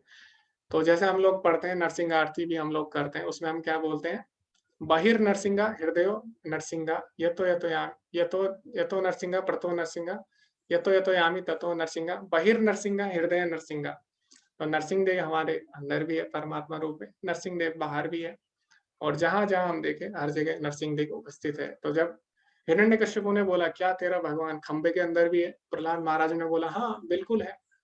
तो अपने भक्तों का लाज रखने के लिए, उनकी वाणी का लाज रखने के लिए भगवान खंबे से भी प्रकट हो जाते हैं। तो भगवान हर जगह है, और भगवान को प्रकट होने के लिए माता-पिता की भी आवश्यकता नहीं है। भगवान खंबे से भी प्रकट हो सकते हैं। तो इसीलिए हमें ये समझना होगा। इसे भगवान की अचिंत्य शक्ति बोलते हैं। उसके बाद यहाँ पे बोला गया, भगवान भौतिक इंद्रियों द्वारा नहीं देखे जा सकते। तो क्योंकि भगवान आध्यात्मिक है, इसीलिए उनको देखना है तो आध्यात्म से ही हम देख सकते हैं। तो ब्रह्म संहिता में आया है कि हम भगवान को कैसे देख सकते हैं। तो उसमें क्या बोलते हैं ब्रह्मा जी? प्रेमांजन चुरित भक्ति विलोचनेन संतः सदैव हृदयेषु विलोकयन्ति। तो यानी प्रेम के काजल से और भक्ति की आंखों से ही हम केवल भगवान को हर जगह देख सकते हैं। इसके अलावा कोई भी तरीका नहीं है। भगवान स्वयं बोलेंगे भगवद गीता में, भक्त्या माम अभिजानाति यावान चस्मि तत्त्वतः। केवल भक्ति के द्वारा ही मुझे उस तरह समझा जा सकता है जिस तरह मैं हूँ। इसीलिए भगवान को हम अपने चरम चक्षुओं से नहीं देख सकते। उसके लिए हमें भक्ति की आंखों की आवश्यकता है। और यहाँ पे यही बोला गया, वो दूर भी है लेकिन वो सबके निकट भी है। तो ये भगवान की अचिंत्य शक्ति है। उसके बाद आगे भगवान के बारे में क्या बोला गया है? वह समस्त प्रकाशमान वस्तुओं के प्रकाश स्रोत हैं। वह भौतिक अंधकार से परे हैं और अगोचर हैं। वह ज्ञान है, ज्ञेय है और ज्ञान के लक्ष्य है। वह सबके हृदय में स्थित हैं। ओके, तो जहाँ पे कृष्ण है वहां पे अज्ञान नहीं हो सकता। तो जहाँ पे कृष्ण उपस्थित नहीं है वहां पे क्या होता है? कृष्ण से जब हम मुड़ जाते हैं तो हमें उस समय माया की शरण लेनी पड़ती। तो इसीलिए कृष्ण का जीवन में होना ज़रूरी है, क्योंकि कृष्ण ही ज्ञान के स्रोत हैं, और जब तक हम कृष्ण के संपर्क में रहते हैं, तब तक हम भी ज्ञान में रहते हैं। लेकिन जैसी हमारे मन में भोग की इच्छा आती है और जैसे हम भगवान से दूर होने की सोचते हैं, उस समय क्या होता है? हमें माया घेर लेती है और अज्ञान आ जाता है। तो चैतन्य चरितामृत में भी एक श्लोक आता है, उसमें भी यही बोला जाता है कि अ, अज्ञान समान माया कृष्ण सूर्य समान। तो जहाँ कृष्ण तहाँ नहीं माया रा अधिकार, यानी जहाँ पे कृष्ण है वहां पे माया हमें घेर नहीं सकती। तो कृष्ण तो हर जगह है, लेकिन हमें क्या करना है? जैसे कि अभी बताया गया था, दो पक्षियों का उदाहरण दिया गया था। एक पक्षी भोग कर रहा है, दूसरा पक्षी देख रहा है। तो दूसरा पक्षी उसकी प्रतीक्षा कर रहा है कि कब ये पक्षी मेरी तरफ मुड़े। तो वही है, भगवान तो हर जगह है, लेकिन भगवान हमसे चाहते हैं कि हम लोग कब उनकी तरफ मुड़े, क्योंकि जो प्रेम है किसी से जबरदस्ती नहीं कराया जा सकता। तो जब तक हम भगवान से प्रेम नहीं करेंगे, तब तक हम माया के दास बने रहेंगे। तो अब भगवान आगे क्या बोलते हैं? इस प्रकार मैंने कर्म क्षेत्र, ज्ञान तथा ज्ञेय का संक्षेप वर्णन किया है। इसे केवल मेरे भक्त ही पूरी तरह समझ सकते हैं और इस तरह मेरे स्वभाव को प्राप्त होते हैं। तो भगवान ने बताया क्षेत्र के बारे में, क्षेत्रज्ञ के बारे में, ज्ञान के बारे में बताया, ज्ञान क्या है, और हमने ज्ञान के लक्षण पढ़े। उसके बाद भगवान ने बताया ज्ञान का उद्देश्य क्या है, ज्ञान का लक्ष्य क्या है, आत्मा के बारे में जानना और परमात्मा के बारे में जानना। फिर भगवान ने आत्मा के बारे में बताया, परमात्मा के विषय में बताया। लेकिन भगवान ने अंत में क्या बोला वो जानना ज़रूरी है। भगवान ने बोला, मद्भक्ता यो प्रपद्यते। तो जो मेरे भक्त हैं, वही केवल मुझे जान सकते हैं।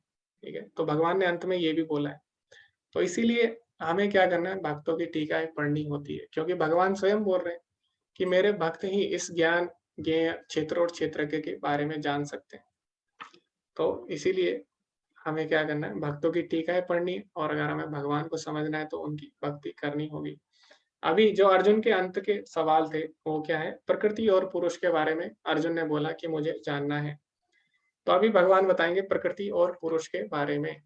तो प्रकृति क्या है? प्रकृति तथा जीवों को अनादि समझना चाहिए, उनके विकार तथा गुण प्रकृति जन्य हैं। तो भगवान सबसे पहले बताते हैं जो प्रकृति और जीव है अनादि है, यानी ये हमेशा से रहते हैं। तो जो प्रकृति है वो क्या होती है? बनती है, बिगड़ती है। तो यहाँ पे क्या होता है? भौतिक सृष्टि में हम देखते हैं अभी सब जगह हरियाली है, फिर क्या होता है? सूखा पड़ता है। इसी तरह यहाँ पे सुख आते हैं, दुःख आते हैं। तो प्रकृति कभी भी एक जैसी नहीं रहती, बनती बिगड़ती रहती है। इसका प्रलय होता है, सृजन होता है, लेकिन ये कभी भी पूरी तरह गायब नहीं होती। तो ये अनादिकाल से है और अनादिकाल तक रहेगी, क्योंकि भगवान की शक्ति है। लेकिन यहाँ पे सृजन और विनाश चलता रहता है। इसी तरह जीवात्मा है, जीवात्मा भी अनादि है, तो जीवात्माएँ भी इस प्रकृति में आते रहते हैं और इस प्रकृति में वो किस तरह फँसते हैं, वो भगवान आगे बताएँगे। तो प्रकृति के जो 3 गुण हैं, तो भगवान क्या बोलते हैं, विकार प्रकृति गुणः प्रकृतिजन्य।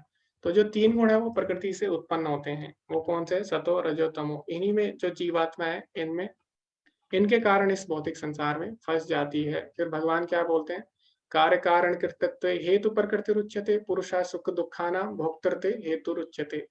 प्रकृति समस्त भौतिक कारणों तथा कार्यों की हेतु कही जाती है और जीव इस संसार में विविध सुख दुःख के भोग का कारण कहा जाता है।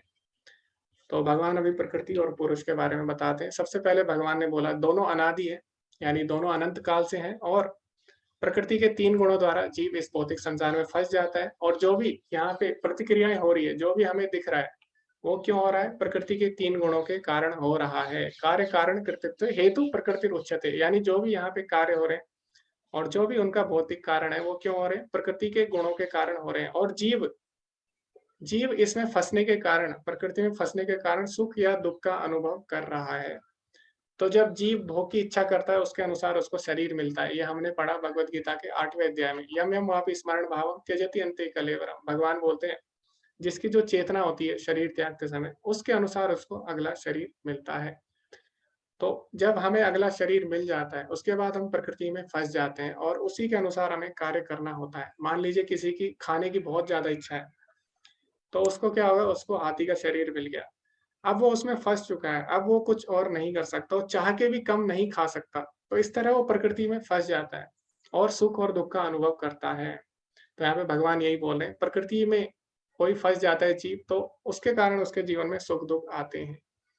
तो मनुष्य जीवन है, उसमें लेकिन हम ये जिज्ञासा कर सकते हैं कि ये दुःख क्यों आ रहा है और उससे बाहर निकल सकते हैं। वरना जो बाकी जीव योनियाँ हैं, वो ये जिज्ञासा नहीं कर सकती और जिस तरह प्रकृति उन्हें ढालती है, उसी प्रकार उन्हें कार्य करना पड़ता है। जैसे सूअर है, तो अगर कोई गलत चीज़ें खाता है, कुछ भी खा रहा है, तो जो सूअर होता है वो क्या करता है, वो भी क्या करता है, कुछ भी खाता है।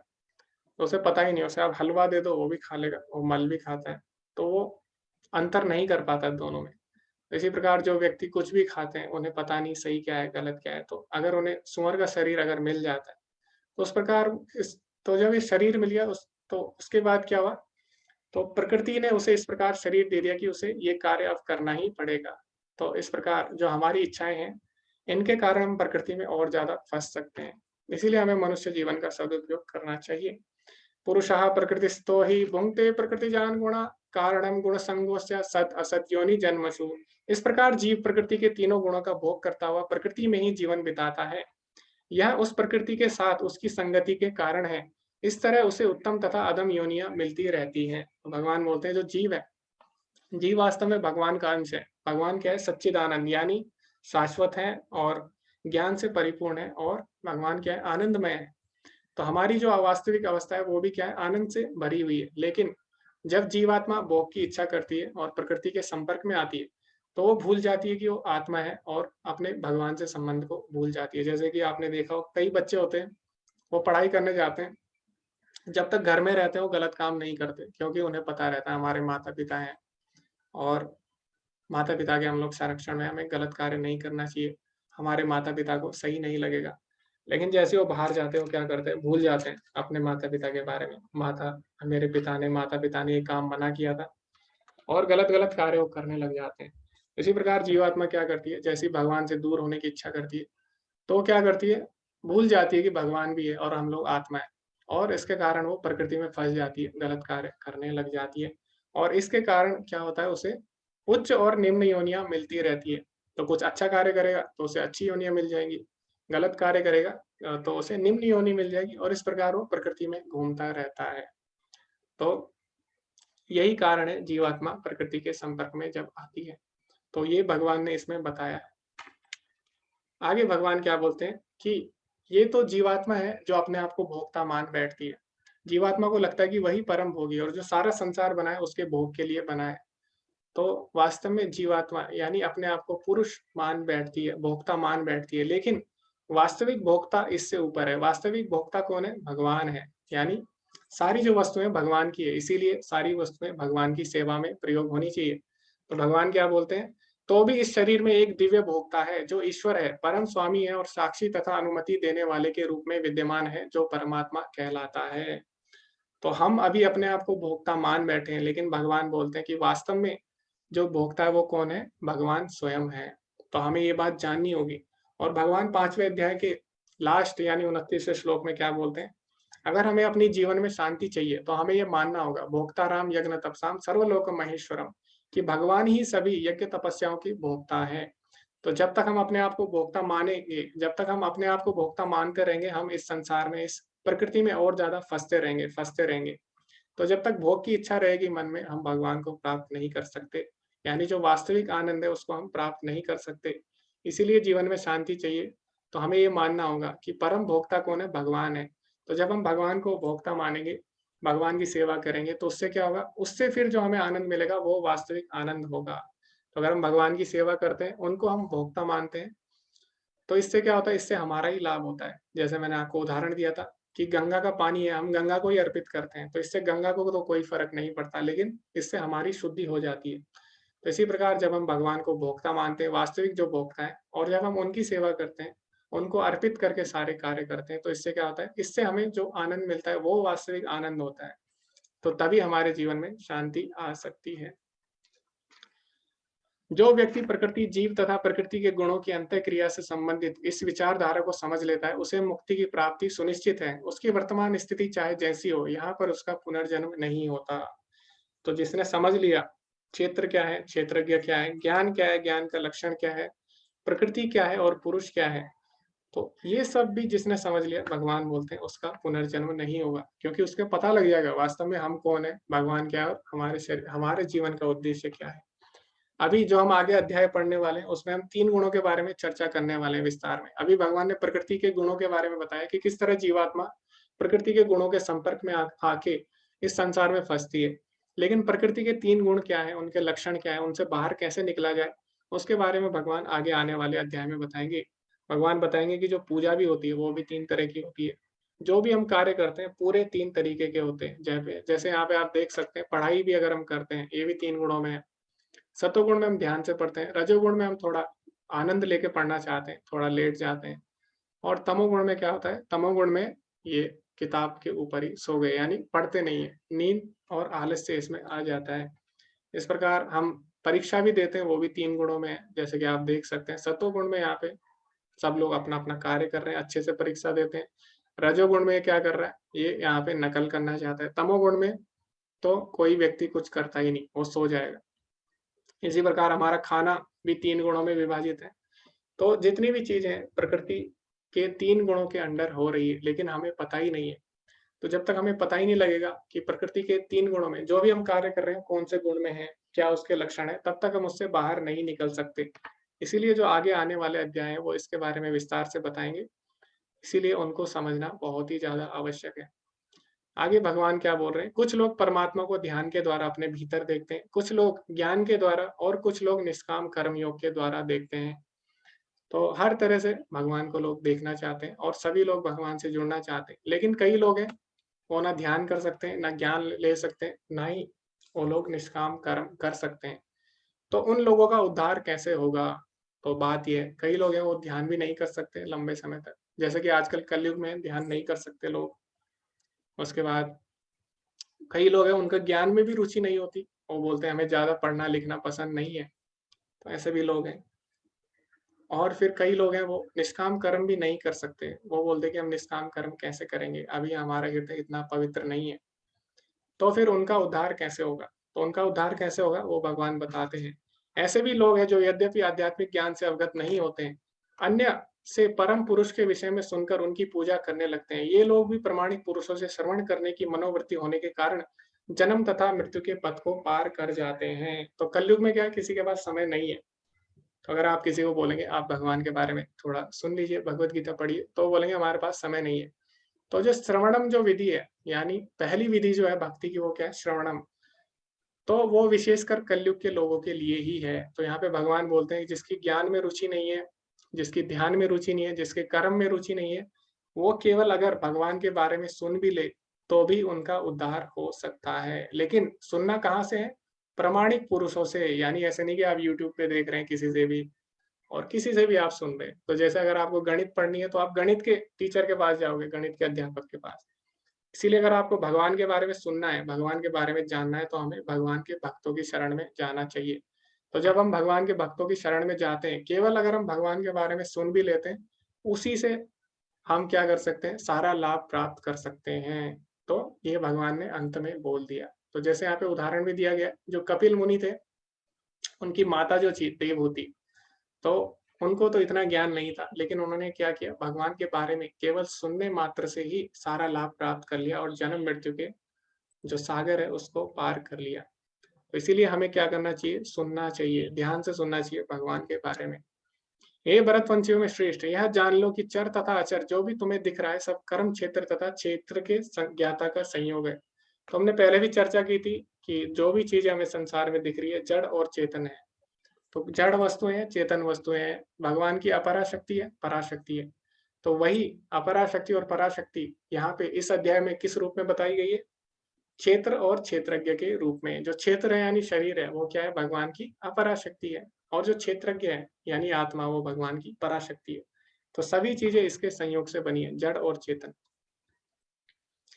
समम सर्वेषु भूतेषु तिष्ठन्तं परमेश्वरं विनश्यन्ते विनश्यन्तं या पश्यति स पश्यति। जो परमात्मा को समस्त शरीरों में आत्मा के साथ देखता है और जो यह समझता है कि इस नश्वर शरीर के भीतर न तो आत्मा न ही परमात्मा कभी विनष्ट होता है, वही वास्तव में देखता है। तो वास्तव में हम लोग देखते हैं कि ये पेड़ है, ये हाथी है, ये कुत्ता है। लेकिन जब किसी को वास्तविक ज्ञान हो जाता है, तो वो देख सकता है कि सारी चीजें भगवान की अंश हैं और अंश को पूर्ण की सेवा में लगाना है किसी न किसी तरह, तभी इनका उद्धार हो सकता है। तो एक जो ज्ञानी व्यक्ति होता है, जो शुद्ध भक्त होता है, वो सभी को भगवान से जोड़कर देखता है और वो चाहता है कि सभी का कल्याण हो, किस तरह वो सभी को भगवान की सेवा में लगाए। तो भगवान 5वें अध्याय में भी बोलते हैं यही बात कि विद्या विनय संपन्ने ब्राह्मणे गविहस्तिनि सुनि चैव स्वपाके च पंडिता समदर्शिना। यानी जो ज्ञानी पुरुष होता है, वो हाथी, कुत्ता, पंडित, चंडाल और गाय सभी को समान दृष्टि से देखता है। तो समान दृष्टि से देखने का ये मतलब नहीं है कि आप शेर को देखें और शेर को भी आप गले लगा लें। समान दृष्टि का मतलब ये नहीं है। समान दृष्टि का मतलब हमें सोचना है कि किस तरह हमें सोचना है कि सभी भगवान के अंश हैं, सभी भगवान के अंश हैं और किस तरह हम उनको भगवान की सेवा में लगाएँ। तो ये जब दृष्टि आ जाती है, यही वास्तव में भगवान बोलता है, वही वास्तव में असली दृष्टि है। या पश्यति स पश्यति, तो वही वास्तव में देखता है। जो व्यक्ति परमात्मा को सर्वत्र तथा प्रत्येक जीव में समान रूप से देखता है, वह अपने मन के द्वारा अपने आप को भ्रष्ट नहीं करता। इस प्रकार वह दिव्य गंतव्य को प्राप्त करता है। तो जब अगर हमें पता लग जाएगा कि सभी भगवान के अंश हैं, तो हम क्या करेंगे? किसी भी वस्तु का भोग नहीं करेंगे, क्योंकि हमें पता है ये सब भगवान का है और हमें क्या करना चाहिए? इसको भगवान की सेवा में लगाना चाहिए। इससे हमारी भोग की प्रवृत्ति कम होती है और भगवान की तरफ हमारा आकर्षण बढ़ता है, भगवान की तरफ हमारी सेवा बढ़ जाती है और इससे हमारा उद्धार होगा। इसी से हम दिव्य गंतव्य को प्राप्त कर सकते हैं। इसीलिए समझना बहुत ही आवश्यक है। जो यह देखता है कि सारे कार्य शरीर द्वारा संपन्न किए जाते हैं, जिसकी उत्पत्ति प्रकृति से हुई है, और जो देखता है कि आत्मा कुछ भी नहीं करता, वही यथार्थ में देखता है। तो हमने बताया जो आत्मा है वो क्या करती है? केवल इच्छा करती है और उसकी इच्छा पूरी करने के लिए पूरी प्रकृति के 3 गुण उसको अपने वश में ले लेते हैं और फिर उसकी इच्छा के अनुसार उसके वो कार्य करना पड़ता है। प्रकृति के 3 गुणों में अगर वो फँस जाती है आत्मा, तो फिर उसको उस कार्य का भोग करना पड़ता है।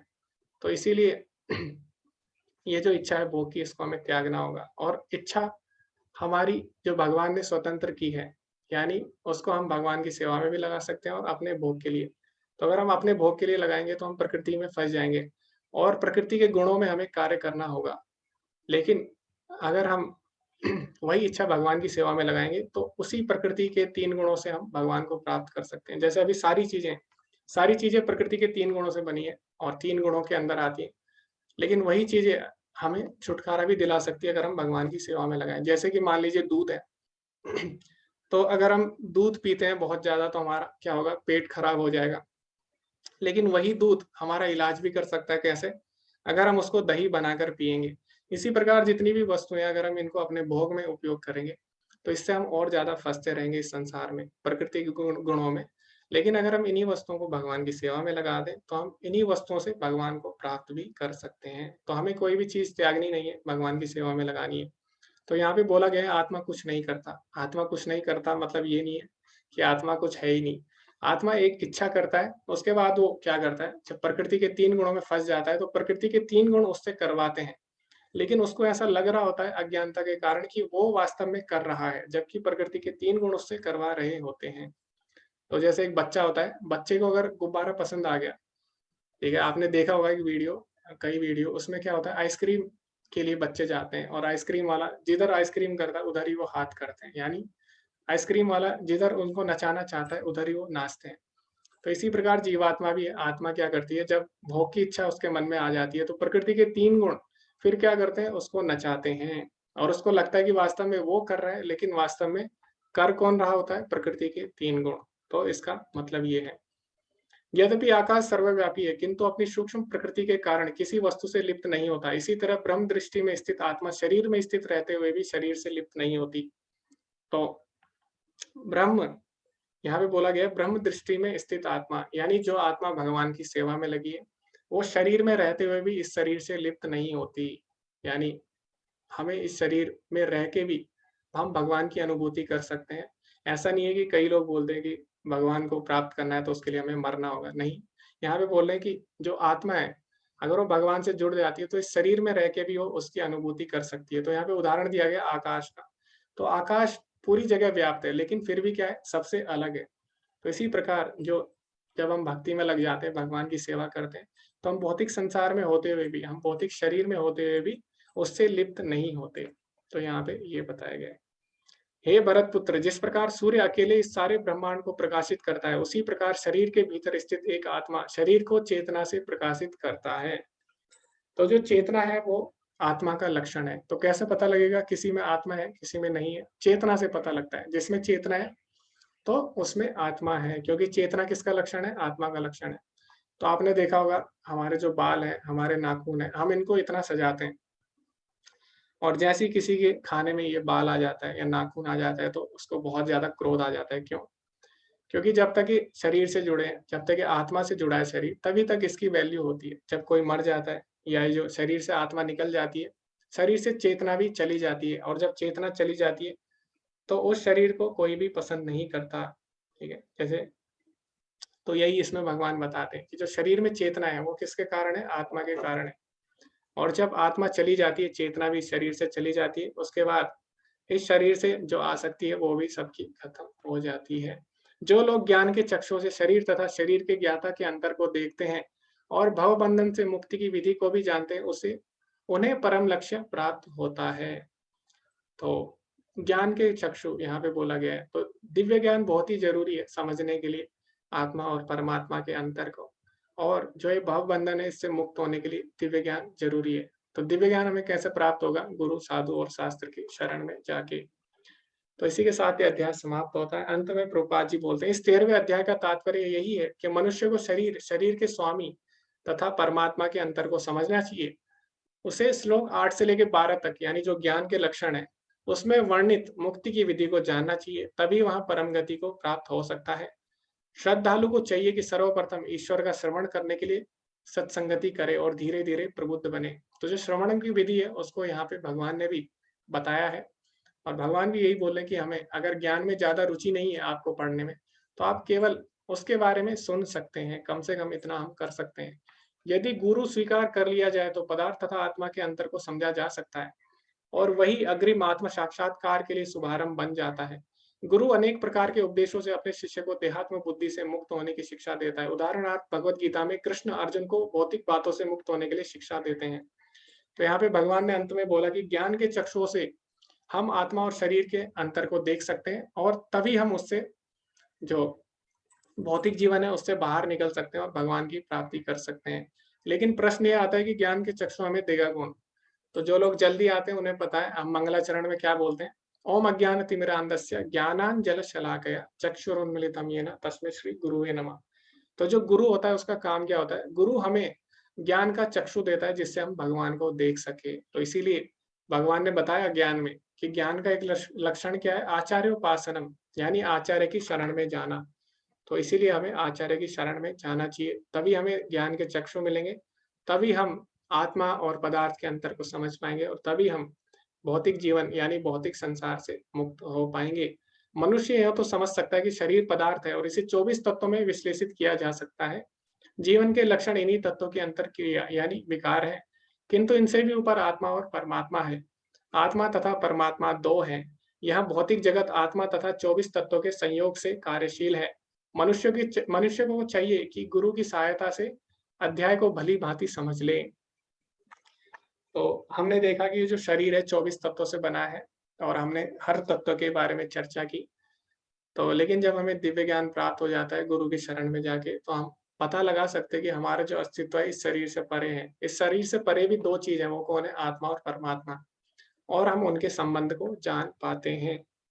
तो यही इस अध्याय में भगवान बताना चाहते थे। इसी के साथ ये अध्याय समाप्त हुआ। तो किसी का कोई प्रश्न है तो आप पूछ सकते हैं। आप चैट में लिख सकते हैं या फिर आप हैंड रेज़ कर सकते हैं। तो ये जो ज्ञान योग का अध्याय है इसको समझना हो सकता है, शुरू-शुरू में अगर हम पहली बार सुने, तो थोड़ा हमें जटिल लग सकता है, लेकिन ये बहुत ही ज़रूरी है और इसको हम जितनी बार सुनेंगे तभी हमारी समझ में आएगा। अगर आपको एक बार समझ नहीं आता, तो आप रिकॉर्डिंग देख सकते हैं या फिर आप अगली बार भी भगवत गीता का कोर्स कर सकते हैं। तो तब भी हम समझ सकते हैं इसको, क्योंकि इसको एक बार में समझना थोड़ा कठिन हो सकता है। फिर भी मैंने पूरा प्रयास किया, तो अगर आपके फिर भी कोई डाउट है तो आप पूछ सकते हैं। हरे कृष्णा सुधीर प्रभु जी। गुरुजी प्रणाम। ये पूछना चाह रहा था, जो भगवान की शक्ति है परा अपरा, इसको जरा सा और क्लियर कर दीजिए गुरुजी, समझ नहीं पाए। जी, तो भगवान की 2 शक्तियाँ हैं, हमने 7वें अध्याय में पढ़ा। भगवान 4थे श्लोक में और 5वें श्लोक में उन शक्तियों के बारे में बताते हैं।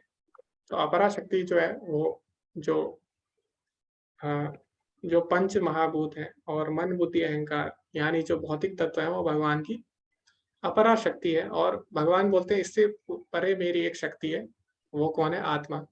तो आत्मा भगवान की पराशक्ति है। तो यानी जड़ और चेतन 2 चीज़ों से संसार बना है, जड़ वस्तुओं से, चेतन वस्तुओं से। तो जो जड़ वस्तु है वो क्या है? जड़ वस्तुएँ भगवान की अपराशक्ति है, उन्हीं को क्षेत्र बोला जाता है, यानी शरीर। तो शरीर भी पंच तत्वों से बना है, मन, बुद्धि, अहंकार से।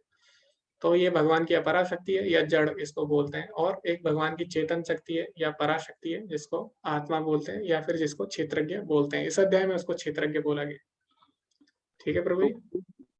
गुरुजी, ये जैसे माया तो भगवान के अधीन है, उनकी नौकर है, तो वो हम लोग को पकड़ क्यों लेती है?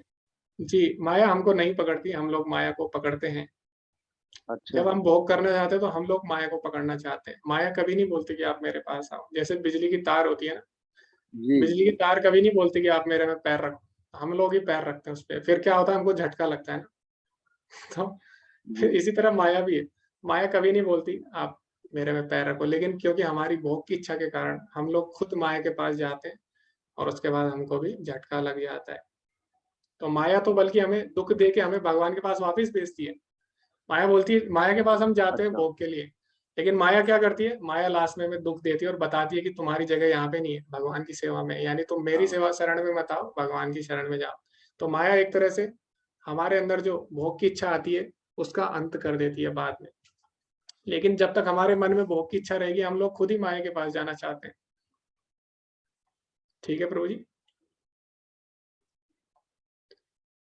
ओके, हरे कृष्णा।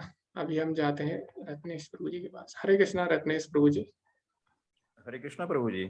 जी प्रभु जी। प्रभु जी, थोड़ा सा एक बार प्रकृति और पुरुष, खासकर पुरुष, प्रकृति तो चलिए भौतिक जगत को मान सकते हैं, पुरुष थोड़ा सा क्लियर एक बार पर कर दे क्या?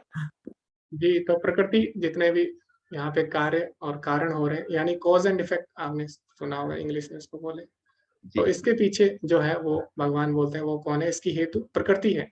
यानी जो भी कार्य हमने देखा अभी, चाहे पढ़ाई हो, खाना हो या कोई भी हम कार्य करते हैं, अ, चाहे हम भोजन ही लें, पढ़ाई लें और दान लें, कोई भी कार्य हम करते हैं वो प्रकृति के 3 गुणों से ही प्रभावित होता है। तो इसीलिए प्रकृति जो कार्य है और कारण है उसकी हेतु कही जाती है।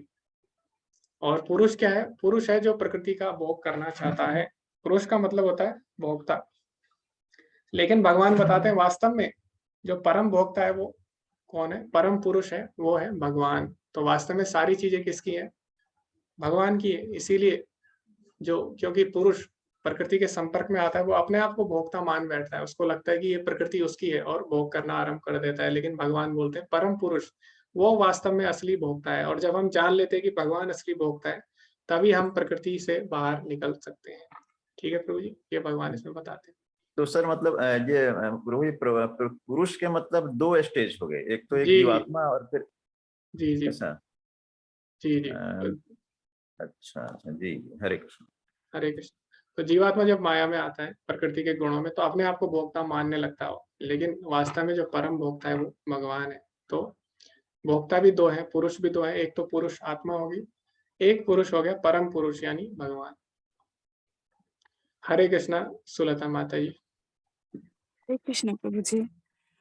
प्रभु जी, जो आज जो पहले अध्याय शुरू की, तो पहला जो श्लोक है ना, मेरे पास एक गीता है, वो गीता प्रेस की।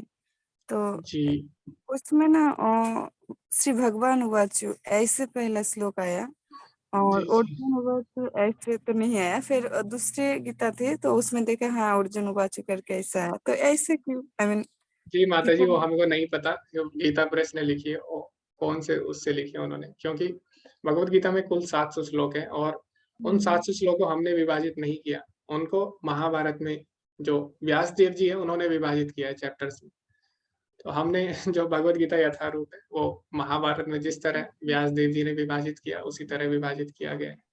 तो हम अपनी तरफ से चैप्टर के नाम नहीं दे सकते, वो व्यास देव जी ने दिए हैं महाभारत में पहले ही। उन्होंने तो हमारा काम आसान कर दिया है। अब ये नहीं पता कि उन्होंने कहाँ से लिया है माता जी रेफरेंस उसका, ठीक है? ऐसे जी यही पूछना था मुझे। तो वो आई आप मीन गीता प्रेस वालों को बोल सकते हैं ना, उन्होंने कहाँ से लिया है, उसके बारे में हमें नहीं पता। नहीं उनको तो मेल करिए आप, ठीक है? जी, जी, मुझे यही पूछना था, जो जैसे आप कहते हैं ना, कि अगर भगवान के बारे में जानना है तो भक्त से जानना है। तो जी, जी, जी।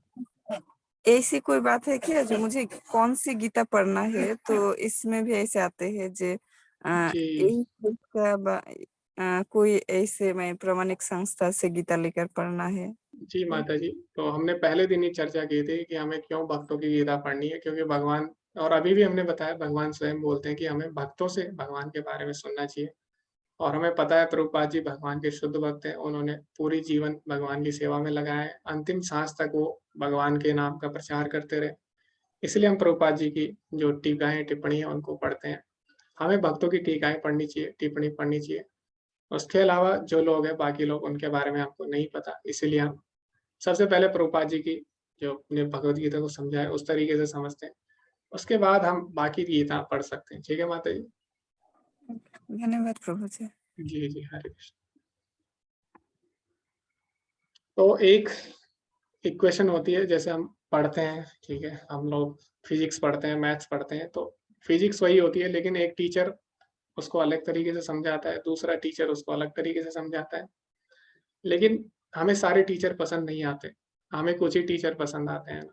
इसी तरह भगवद गीता है, भगवद गीता तो एक ही है, लेकिन उसको लोगों ने अलग-अलग तरीके से समझा है।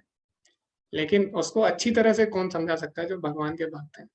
तो इसीलिए हमें पहले उनकी टीकाएँ पढ़नी चाहिए। ठीक है, अगर आपको ज़्यादा ज्ञान चाहिए तो आप फिर बाद में आप बाकी की जो किस तरह और लोगों ने समझा है वो भी आप पढ़ सकते हैं। लेकिन सबसे पहले हमें भक्तों ने क्या बोला है वो सुनना ज़रूरी है। ओके, सतीश प्रभु जी बोल रहे हैं, अगर शरीर नश्वर है, आत्मा सर्वोपरि है, तो शरीर रूपी धारण क्यों है इस दुनिया में? जी प्रभु जी, क्या होता है कि अलग-अलग कार्य के लिए हमें अलग-अलग शरीर दिया जाता है। ठीक है, क्यों दिया जाता है? क्योंकि आत्मा दिव्य है और जो भौतिक प्रकृति है वो 3 गुणों से और पंच तत्वों से बनी है।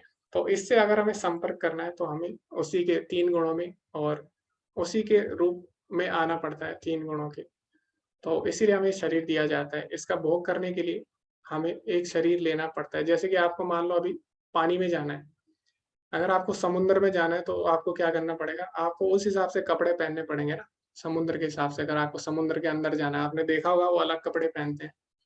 इस प्रकार अगर आपको अंतरिक्ष में जाना है तो आप क्या करोगे? अंतरिक्ष के हिसाब से कपड़े पहनते हो, वहाँ के वातावरण के हिसाब से।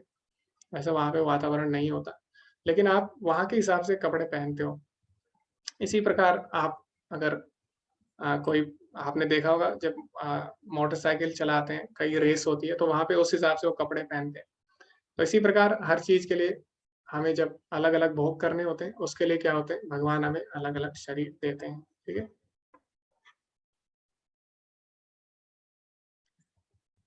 रजोगुण वाले लोग भक्ति कैसे कर सकते हैं? बिल्कुल सिंपल है माताजी, रजोगुण से तो हम थोड़ा ऊपर उठ सकते हैं सतोगुण में। तो आप भगवद गीता सुनते रहिए जैसे आप सुन रहे हैं, और एक माला आप हरे कृष्ण महामंत्र करिए, क्योंकि जब हम भगवान का नाम लेते हैं, तो भगवान का नाम जितने भी कल्मश है, तो क्या बोला गया है कि हरे नाम एव केवलम, कलो नास्तेव नास्तेव नास्तेव गतिर अन्यथा। तो ब्रह्मा जी भी बोलते हैं क्या, इति षोडशक नाम नाम कले कलमश नाशनम, कि जो 16 शब्दों का नाम है हरे कृष्ण महामंत्र, ये कलयुग में कलमशों का नाश करेगा। तो रजोगुण के अंदर, रजोगुण के कारण जो हमारे शरीर के अंदर कलमश हैं, तो हरे कृष्ण महामंत्र इसका उपाय करेगा। इसीलिए आप भगवान का नाम लेते रहिए। जी प्रभु जी, सतीश प्रभु जी, धन्यवाद आपका। जी, जी प्रभु जी, तो अगर आपका पुनर्जन्म मनुष्य में भी हुआ है, तो वो भी इसका प्रमाण है। जी, ओके। अर्चना माता जी से हम पूछते हैं। हरे कृष्णा माता जी। हाँ, जय श्री कृष्ण प्रभु जी। मैं ये जानना चाह रही हूँ, एक प्रश्न मेरे मन में है कि जब भगवान को ये सब पता है कि उन्हीं से हमारा उद्गम है, उन्हीं में अंत है, तो फिर भगवान ये सब लीला क्यों करते हैं कि जीवन में भेजते हैं और ये सब लीलाएं होती हैं, जरा व्याधि ये सब जी होता है। माता जी, तो ये हम पहले भी कई बार डिस्कस कर चुके हैं कि भगवान का और हमारा संबंध क्या है। भगवान का और हमारा संबंध प्रेम का है। जैसे पिता और पुत्र होता है, उनका संबंध क्या होता है, प्रेम का होता है। लेकिन कभी-कभी पिता क्या बोलता है, पिता बोलता है, पुत्र बोलता है कि मुझे आपके साथ नहीं रहना, मुझे तो अलग चाहिए, मुझे अलग कमरा चाहिए, ऐसा बोलते हैं, आपने सुना होगा ना, जब बच्चे बड़े हो जाते हैं। तो पिता क्या करता है, पिता फोर्स नहीं करते, क्यों? क्योंकि प्रेम का मतलब फोर्स करना नहीं होता किसी को, हम जबरदस्ती नहीं कर सकते, फिर वो प्रेम नहीं कहलाएगा, फिर वो क्या हो कहलाएगी, तानाशाही यानी डिक्टेटरशिप कहलाएगी। तो इसी प्रकार भगवान जीवात्मा को फोर्स नहीं करते, क्योंकि आप किसी के कान पे बंदूक रख के नहीं कह सकते कि मेरे से प्रेम करो, प्रेम स्वाभाविक होता है। इसी प्रकार जब जीवात्मा इच्छा करती है भोग की, तो भगवान उनके लिए अलग कमरा बना देते हैं, भौतिक सृष्टि। लेकिन क्या होता है, कुछ टाइम बाद जब बेटा अलग कमरे में रहता है, उसको पता लगता है कि यहाँ तो मुझे बहुत काम करना पड़ रहा है, खाना भी खुद ही बनाना पड़ेगा, मेरे पास तो कुछ है नहीं सुविधाएं इतनी।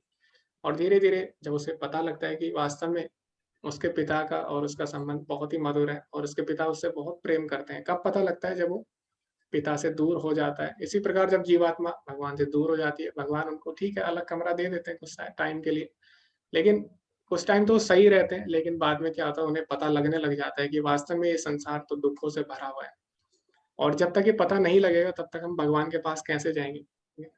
भगवान भी चाहते हैं ये मेरे पास आए, इसीलिए भगवान ने जो पूरी सृष्टि इस तरह से बनाई है कि अंत में आप पूरी तरह घूम-घाम के कहीं न कहीं आप भगवान के पास वापस जाओगे ही जाओगे। तो इसीलिए भगवान ने ऐसी सृष्टि की है। तो ऐसा नहीं है कि भगवान हमसे ज़बरदस्ती हमको अपनी सेवा में लगाना चाह रहे हैं, ऐसा नहीं है। क्योंकि ज़बरदस्ती लगाएँगे, तो फिर वो प्रेम नहीं रह जाएगा, फिर वो तानाशाही हो जाएगी। ठीक है माता जी? हरे कृष्णा। जी, नमो माता जी, हरे कृष्णा। हरे हरे कृष्णा प्रभु जी। जी प्रभु जी, हरे कृष्णा। नमो हाँ, प्रभु। एक्चुअली मेरा क्वेश्चन था ये, जैसे कि आत्मा है, हम लोगों का ये लाइफ मिला है, ये प्रीवियस जन्म का कर्मफल की वजह से हम लोगों को ये लाइफ मिला है। जी। और आत्मा आत्मा तो ऑलरेडी सच्चिद आनंद ही है। जी, तो जी, जी। मतलब ये जो लाइफ मिला है, आत्मा तो कुछ पनिश नहीं हो रहा है, लेकिन कर्मफल तो आत्मा के जरिए ही इस लाइफ में आ रहा है। जी, जी, जी। तो आत्मा पनिश नहीं होता, आत्मा जो भगवान बोलते हैं नैनम छिन्दन्ति शस्त्राणि, आत्मा को कोई नहीं मार सकता। लेकिन आत्मा को कोई मार नहीं सकता, नष्ट नहीं कर सकता, लेकिन आत्मा को हम लोग प्रभावित कर सकते हैं। यानी आत्मा को कुछ नहीं होगा, लेकिन आत्मा प्रभावित हो सकती है। जैसे कि मैं आपको उदाहरण देता हूँ, जैसे कि आपने एक नई कार ली, किसी ने एक नई कार ली, तो क्या होगा, अगर कार से बहुत ज़्यादा आसक्त है, तो अगर मान लीजिए उसकी कार पे किसी ने खरोंच मार दी, किसी ने स्क्रैच मार दिया, तो अभी क्या होगा? अभी उसको दुःख होगा बहुत ज़्यादा। उसको लगेगा कि किसी ने शायद मेरे पे खरोच मार दी, जबकि वो तो अलग है, कार अलग है। लेकिन क्योंकि कार से बहुत ज़्यादा आसक्ति हो गई, तो इस कारण वो अपने आप को कार समझ बैठा, और किसी ने कार पे मारा तो उसको ऐसा इतना दुःख हुआ कि जैसे किसी ने उस पे मार दिया हो। इसी प्रकार क्योंकि कार तो नष्ट हो गई, लेकिन व्यक्ति वैसी है, लेकिन क्योंकि व्यक्ति कार से बहुत ज़्यादा आसक्त हो गया, इसी कारण वो दुःख पा रहा है। इसी प्रकार आत्मा भी है। शरीर नष्ट हो जाता है, आत्मा नहीं होती, बिल्कुल सही बात है। लेकिन जब आत्मा शरीर से बहुत ज़्यादा आसक्त हो जाती है, तो उसके कारण शरीर पे जो दुःख होता है वो आत्मा को लगने लगता है, जबकि वास्तव में उसको नहीं हो रहा हो, लेकिन क्योंकि इससे आसक्त है, इसी कारण दुःख हो रहा है। ठीक है प्रभु जी? मतलब वो सच्चिदानंद स्टेट में नहीं रहता है क्या तब, नहीं जो रहता उस दुःख होने समय। लगता है? यही कारण है आत्मा और परमात्मा में, क्योंकि जो आत्मा है उसके अंदर भी वही गुण है जो भगवान के, लेकिन उसके कारण उसके अंदर जो गुण है वो सीमित मात्रा में है, इसीलिए वो जल्दी प्रकृति के संपर्क में आ जाता है। जैसे मैं आपको उदाहरण देता हूँ, समुद्र है, समुद्र की बूंद है, दोनों में सेम गुण रहते हैं, समान गुण रहते हैं।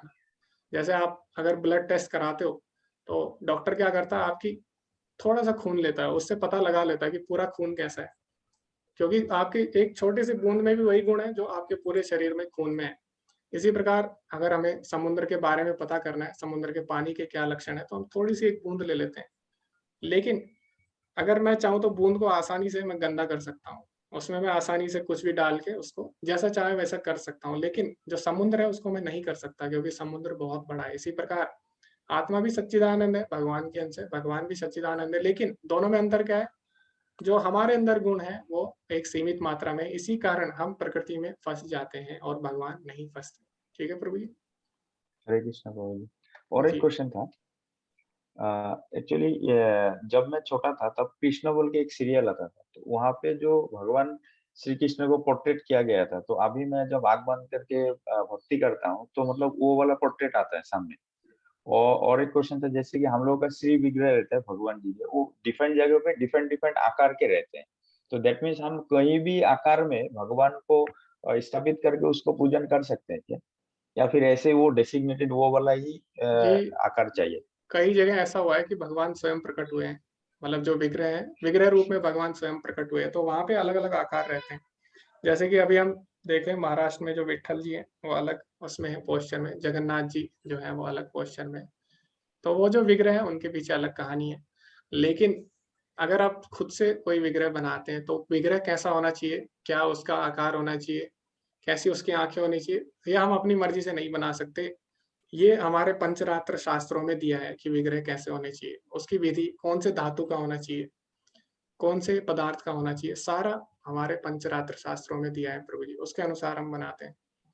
जो स्वयंभू या स्वयं प्रकट विग्रह है उनकी अलग बात है, क्योंकि वो अपनी इच्छा से प्रकट हुए हैं। लेकिन अगर हम कोई विग्रह बनाते हैं तो पंचरात्र विधि के अनुसार बनाते हरे कृष्ण प्रभु जी, बहुत बहुत धन्यवाद। हैं। जी प्रभु जी, धन्यवाद। तो कई लोग बोलते हैं मूर्ति पूजा गलत है क्योंकि शास्त्रों में नहीं दिया गया। तो ऐसा नहीं है, पंचरात्र विधि में दिया गया है और उसको हम मूर्ति पूजा नहीं बोलते हैं, उसको हम विग्रह सेवा बोलते हैं। तो कैसे करनी है वो भी प्रमाणिक शास्त्रों में दिया गया है। जैसे लड्डू गोपाल जी हैं, लड्डू गोपाल जी आपने देखा होगा, तो ऐसा नहीं है आप अपनी मर्जी से उनको बना सकते हैं, उसका भी जो जो परंपरा में चल रहा है, गुरु शिष्य प्रमाणिक परंपरा में, उसी अनुसार आप उनको बना सकते हैं। और जैसे जो उडुपी में भगवान श्री कृष्ण है वो भी लड्डू गोपाल के रूप में वहां पे वो स्वयं प्रकट हुई है मूर्ति, स्वयं मध्वाचार्य जी के पास आई थी वो, तो उसकी बात अलग है। लेकिन जो हम बनाते हैं उसमें अलग हमें ध्यान देना पड़ता है, और शास्त्रों के अनुसार हम बनाते हैं। ओके, रितिका माता जी अपना एक्सपीरियंस शेयर करना चाहती है, उसके बाद हम लोग एंड करते हैं आज का सत्र। हरे कृष्णा रितिका माता जी। जी आप अनम्यूट करिए जी।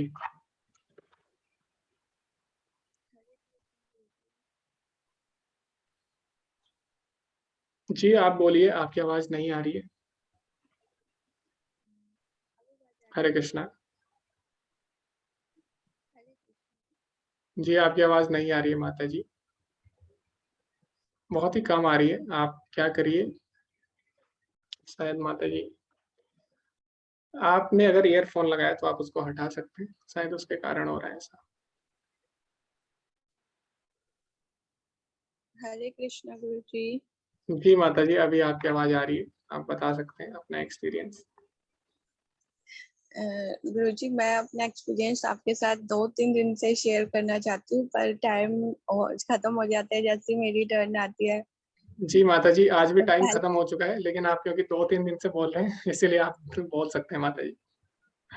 हाँ जी, पहली बात तो जो आप ये गीता समझाते हैं ना, वो बहुत अच्छे से समझाते हैं और इससे माइंड ना बहुत अच्छे से रिलैक्स हो जाता है।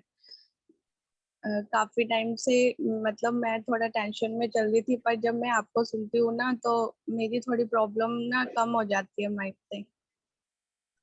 जी और माता जी।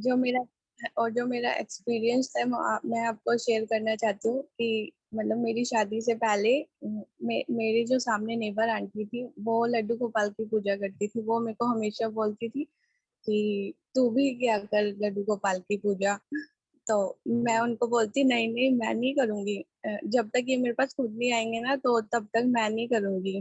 तो फिर क्या हुआ, मतलब उसकी जस्ट 2 दिन बाद जब मैं मंदिर गई, तो मैं सडनली वो पंडित जी ने अपने आप ही लड्डू गोपाल मेरे हाथ में रख दिए। बोले जा इनको ले जा और अब से इनकी पूजा और सेवा करनी है तेरे को। तो मतलब वो मेरे को इतना हैरान हुआ, उससे मेरे को इतना हैरान हुआ, और उसके बाद से मतलब मैंने हमेशा से लड्डू गोपाल की पूजा की। तो मतलब वो मतलब मैंने 2 दिन पहले बोला और 2 दिन बाद ही जो कान्हा मेरे मतलब हाथों में, इतने छोटे से वो मेरे हाथों में आ गए, और मेरे को सच में आज तक यकीन ही नहीं हो पाया।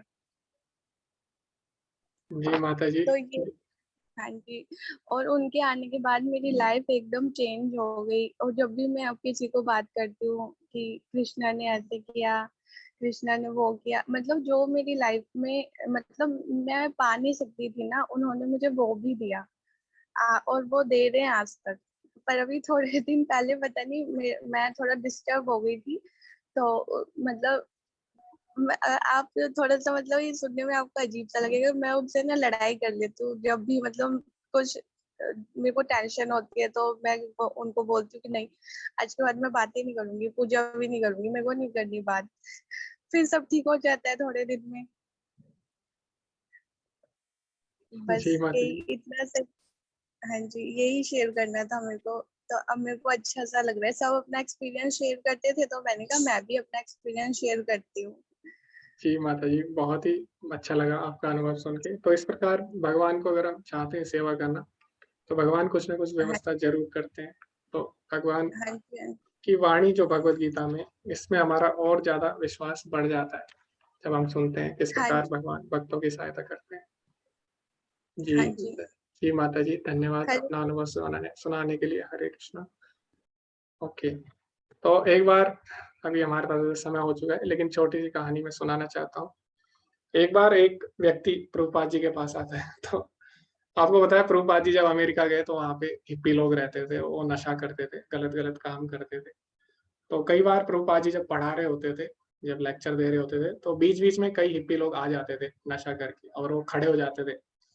बोलते कि हम भगवान हैं, हम भगवान हैं, ऐसे ही वो बोलने लग जाते थे। तो एक बार ऐसे ही प्रभुपाद जी के पास एक व्यक्ति आ जाता है और बोलता है कि प्रभुपाद मुझे भी भगवान बनना है, क्या मैं भगवान बन सकता हूँ? तो प्रभुपाद बोलते हैं कि नहीं, तुम भगवान क्यों बनना चाहते हो? मैं तुम्हें भगवान से बड़ा बना सकता हूँ, भगवान से श्रेष्ठ बना सकता हूँ। तो बोलता है अच्छा, वो कैसे? तो प्रभुपाद जी उसको एक फ़ोटो दिखाते हैं, उसमें क्या करते हैं, फ़ोटो में क्या होता है, यशोदा माता होती है पीछे और कृष्ण आगे भाग रहे होते हैं और यशोदा माता पीछे छड़ी लेके उनके पीछे भाग रही होती है। तो प्रभुपाद जी बोलते हैं, "ये फ़ोटो में देखो, बताओ कौन भगवान है?" तो जो आदमी होता है वो देखता है और वो देखता है कि ये जो बच्चा है, भगवान तो यही लग रहा है, लेकिन ये भाग क्यों रहा है? तो फिर प्रभुपाद जी से पूछता है, तो प्रभुपाद जी बोलते हैं, "यही भक्ति है। भक्ति में भक्ति में हमें पता रहता है कि हम भगवान नहीं बन सकते, लेकिन भक्ति इतनी श्रेष्ठ है कि भगवान भी भक्तों के वश में आ जाते हैं। इसी तरह जो लोग लड्डू गोपाल की पूजा करते हैं, वो भगवान को वात्सल्य रस में मानते हैं। कई बार वो उनके साथ लड़ाई कर लेते हैं, कई बार झगड़ा कर लेते हैं।